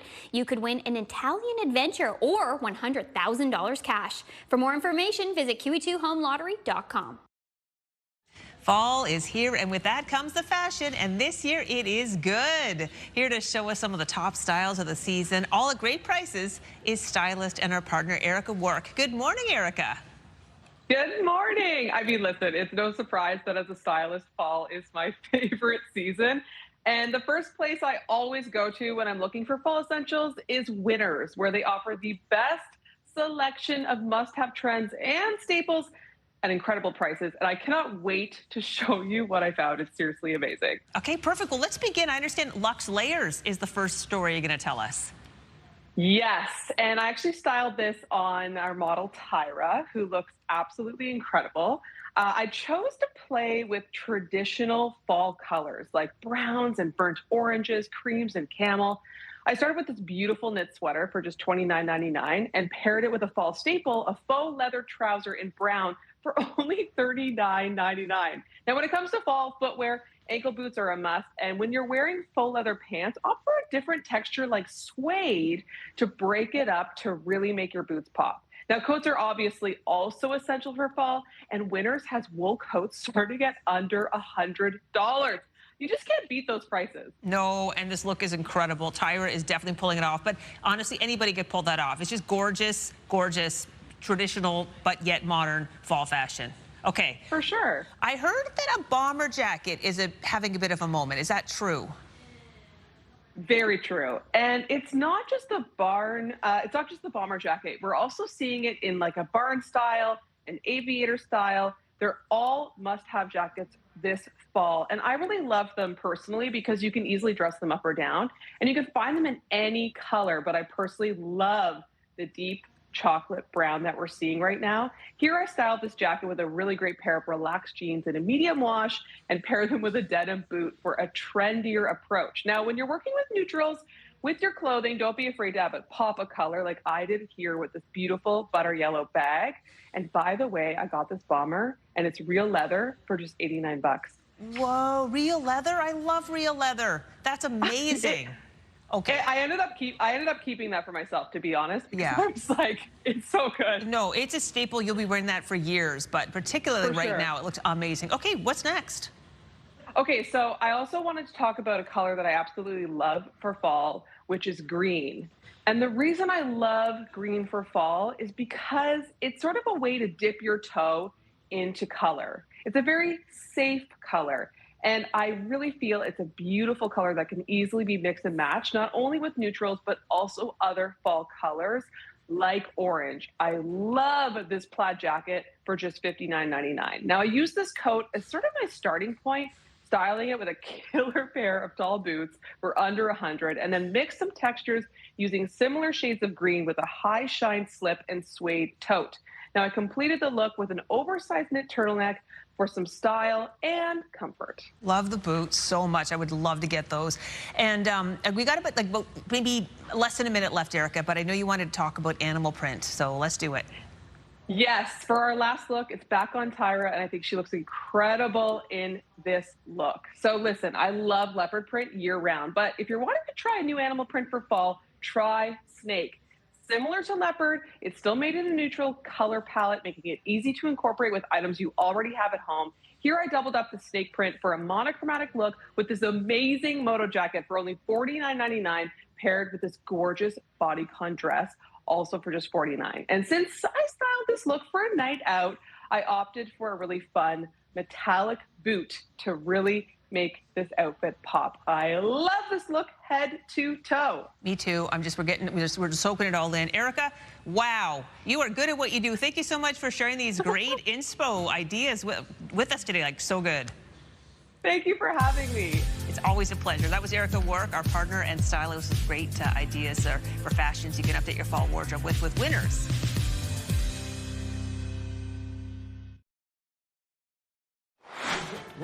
Still to come on the show, from Hollywood to Hollywood, our friend and colleague Katie Kelly joins us with the latest in local entertainment news.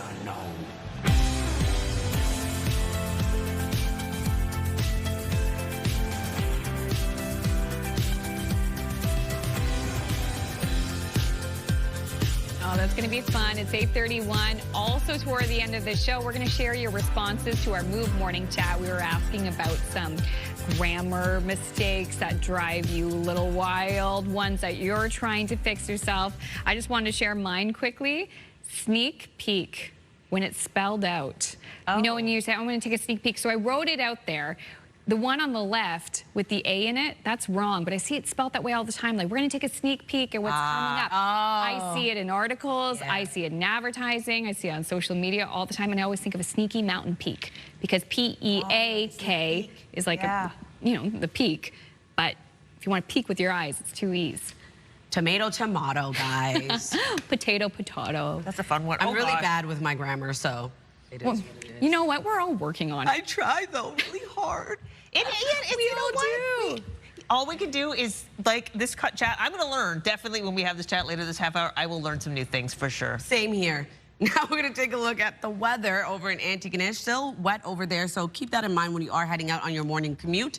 We're seeing quite a warm start to the day for the Maritime region. A bit of a wet start to the day, although we are slowly seeing precipitation clear out for parts of the Maritimes. As of right now, 19 degrees in Charlottetown, 20 in Halifax, 18 in Fredericton.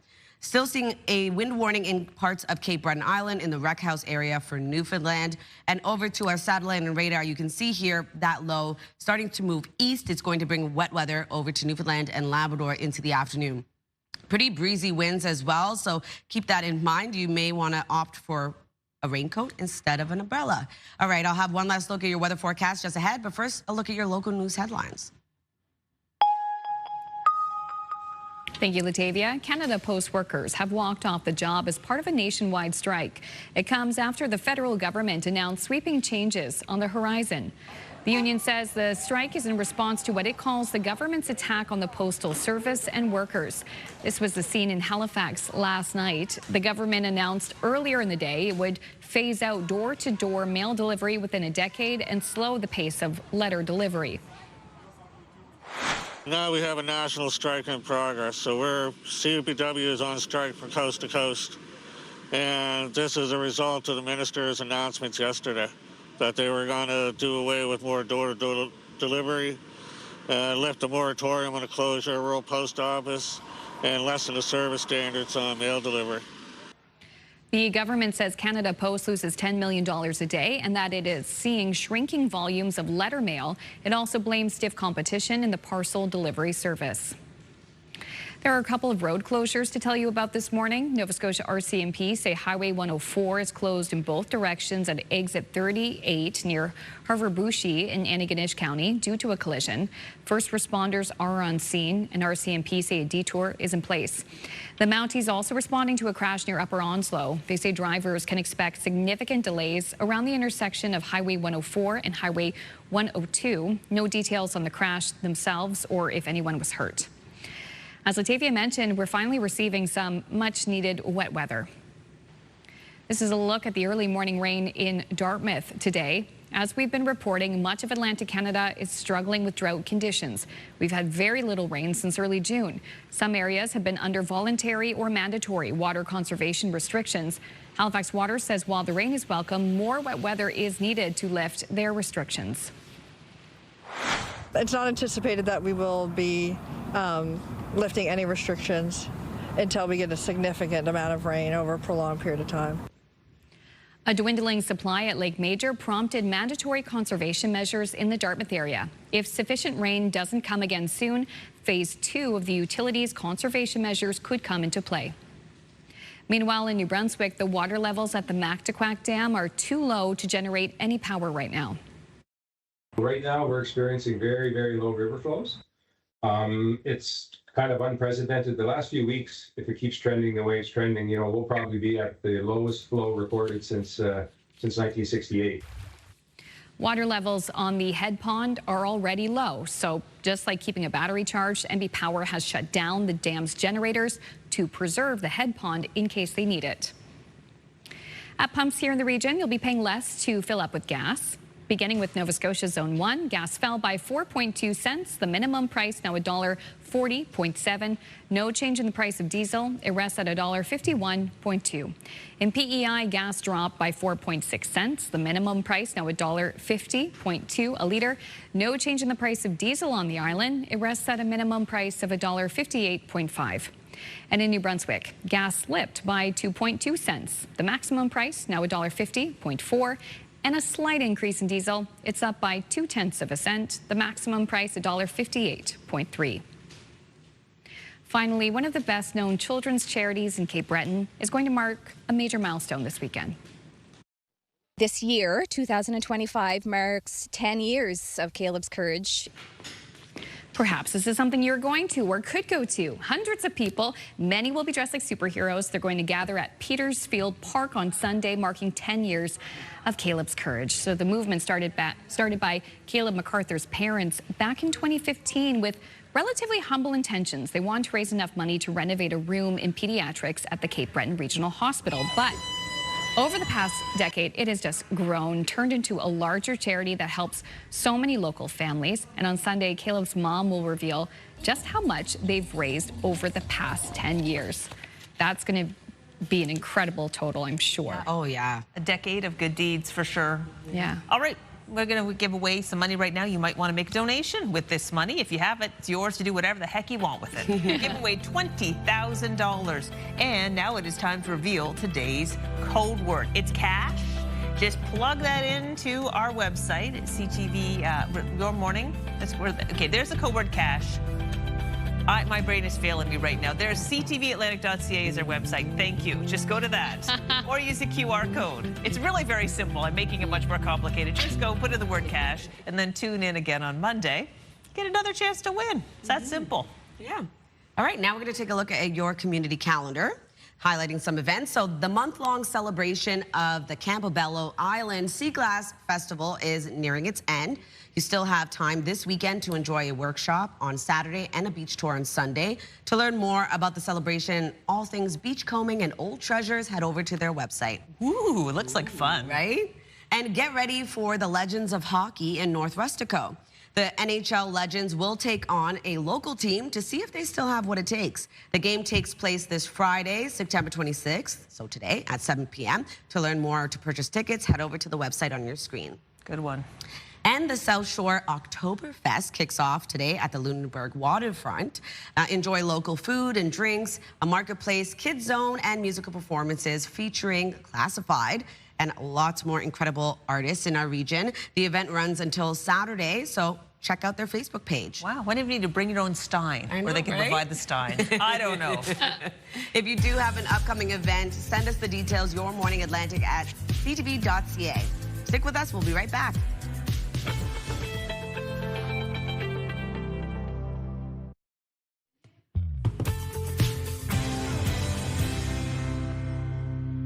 Good morning and happy Friday, Atlantic Canada. The time now is 8:42. We're taking a live look at St. John. A cloudy start to your day. Currently 17 degrees in your area, so already beginning to warm up. We do have some light showers expected early this morning before sunshine returns late this afternoon.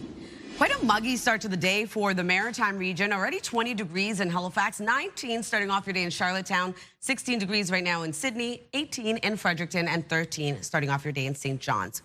We do still have a wind warning in effect until this afternoon for parts of Cape Breton Island. Could see wind gusts getting up to 100 kilometers per hour. Same thing for the Wreck House area. That wind warning remaining until this afternoon. Over to our forecast timeline. Still a wet start to the day for much of the region. Now seeing precipitation for parts of Newfoundland and Labrador. And then into the afternoon, a bit more clearing for parts of all three Maritime provinces. Still seeing some lingering showers, though, for the Maritime region. And then into the evening and overnight hours, pretty clear skies return with just a chance of showers remaining for parts of Cape Breton. And then into early Saturday morning, that clears out. Lots of sunshine into the Maritimes for Saturday. Over to our rainfall totals. We are going to see an additional rainfall totals ranging from 2 to 20 millimeters for parts of Cape Breton Island, as well as 2 to 10 millimeters for parts of Prince Edward Island. Seeing the heaviest of that rainfall, 30 to 40 millimeters for Port aux Basques. So for our forecast today for New Brunswick, we're starting to see showers slowly clear out. Sunshine into the afternoon for the province, and then seeing a chance of some isolated showers returning into the evening. Daytime highs will range from 21 to 25 degrees. For Prince Edward Island, looking at a high of 21. Wind gusts getting up to 70 kilometers per hour, and rain transitions over to showers into the afternoon. For Cape Breton, eastern mainland Nova Scotia, much of the same expected. Rain transitions over to showers. Daytime highs will range from 20 to 22. Wind gusts getting up to 80 kilometers per hour. And then for the rest of Nova Scotia, seeing sunshine into this afternoon with wind gusts up to 50. Daytime high will range from 20 to 22 degrees. For Newfoundland and Labrador, rain expected throughout the day today with a high of 10 degrees over in Labrador City, 18 into St. John's, Newfoundland. Cloudy skies starting off your day, rain arriving into the afternoon. For forecast into the weekend, looking at lots of sunshine for all three Maritime provinces. Still seeing a chance of some showers, quite spotty in its activity for parts of Newfoundland and Labrador. And then into our forecast for Sunday, increasing cloudiness. Still going to see a chance of showers return into the evening for parts of the Maritime region, Crystal. Thank you so much. It is just now, wait for it, 8:45 right now. There we are. Katie, so good to see you. You too. Happy Friday. Happy Friday to you. I know we have a lot to get to. Let's see how much we can fit in the time we have. Okay, so this is really cool. You may have seen this on the internet because it's been quite viral. It was a night to remember in Cape Breton. Country star Brett Kissel and his family performed at the iconic Red Shoe Pub in Mabu. I love that place.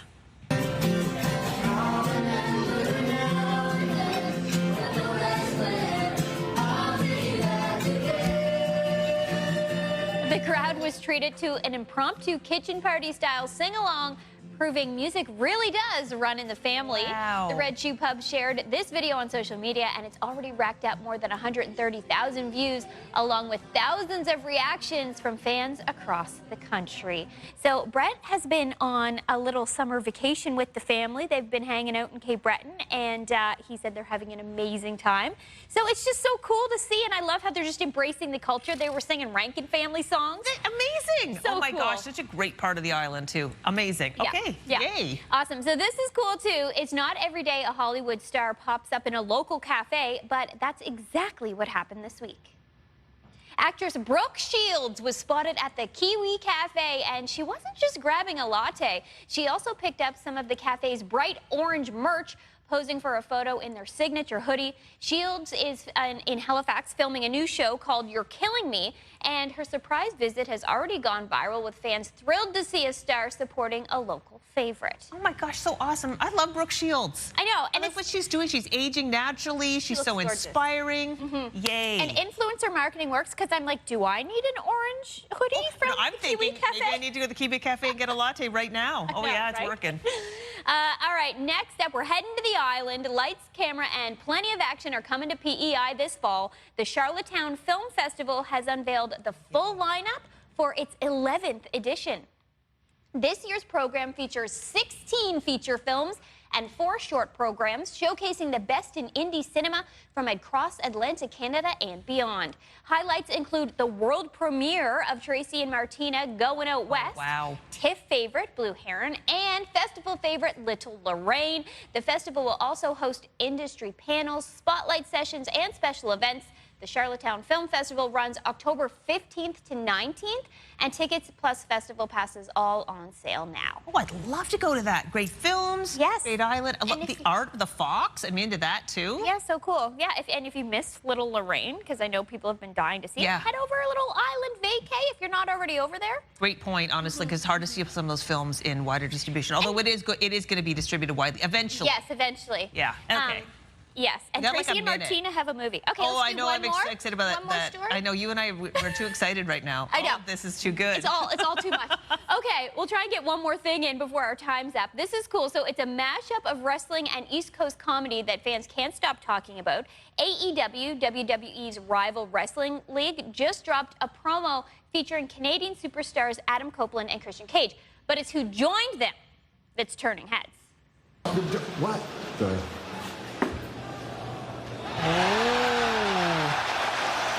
Green bastard from parts unknown.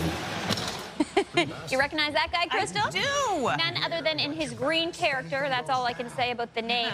The wrestling alter ego of Bubbles from the Trailer Park Boys. The East Coast cameo racked up more than 500,000 views in just a few days, proving Maritimers still love seeing their cult classic characters on the world stage. Oh my gosh, it's so great. Guess what? The control room wants one more. All right, we can give you one more, and this is a good one. Megan Smith, the Juno Award-winning artist, is bringing the magic to the Bella Rose Center this holiday season. We don't have to be cold this Christmas. Smith will perform the holiday show on December 19th and 20th. Fans can expect festive favorites, new originals, and holiday classics, plus plenty of offstage fun. Tickets on sale for this today. Amazing. Great job, Katie. Thank you. Super duper. Oh my gosh, so much happening in our region. It is wild. There's never enough time to say all of the things we want to say. This time of year especially. Okay, it is 8:49. We're going to take a little break. We'll wrap up the show after this. We'll get those responses to the grammar things that drive you nuts. That's right after this.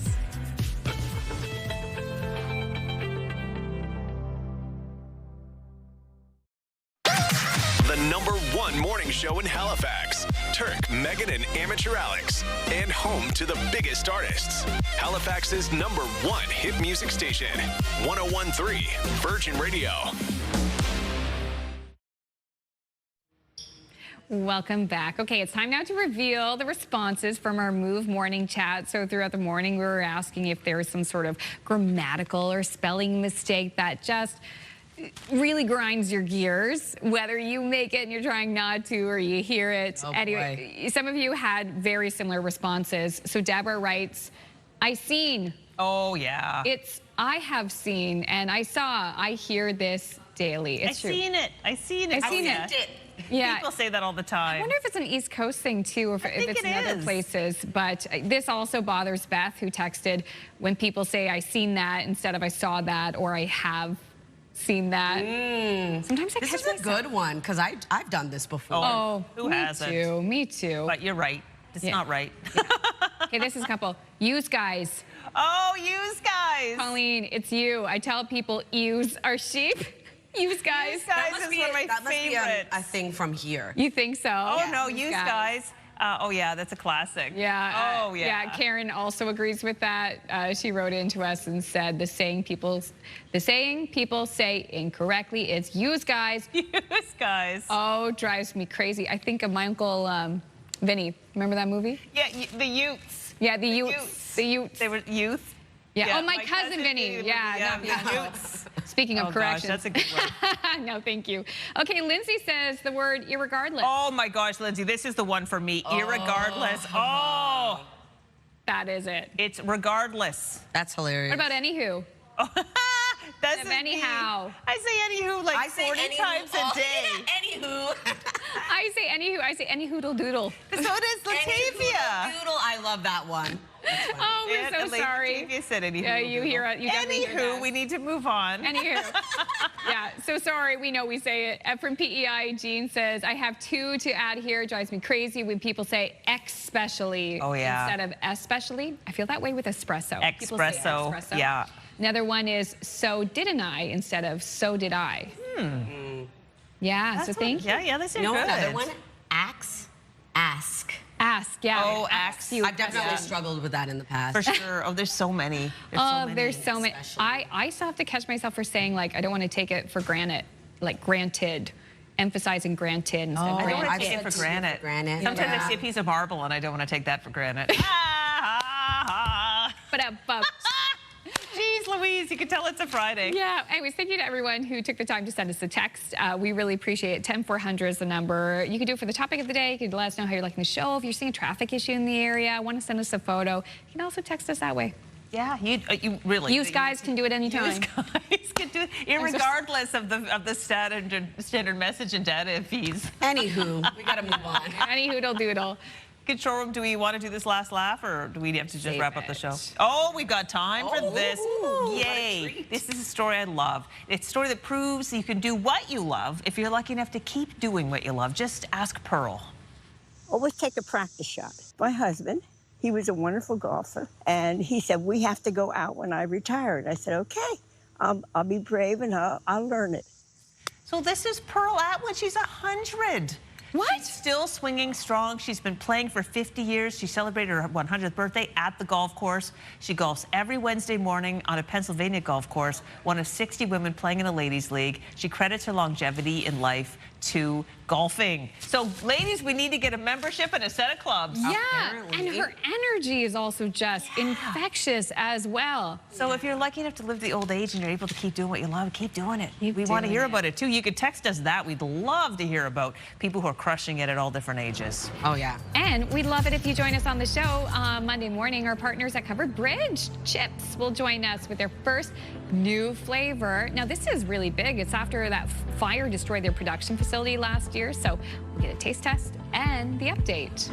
Oh my gosh, we're going to get a chat of the Halifax Wine Fair in support of Mental Health Foundation of Nova Scotia. And we'll also be chatting with the artistic director of the Prismatic Festival about this year's event. It's going to be a great Monday. Also, too, talking about truth and reconciliation. That day is coming up on Tuesday. We'll have the Mi'kmaq Native Friendship Center join us on Monday morning. Have a great weekend. Thank you so much. See you at 6 a.m.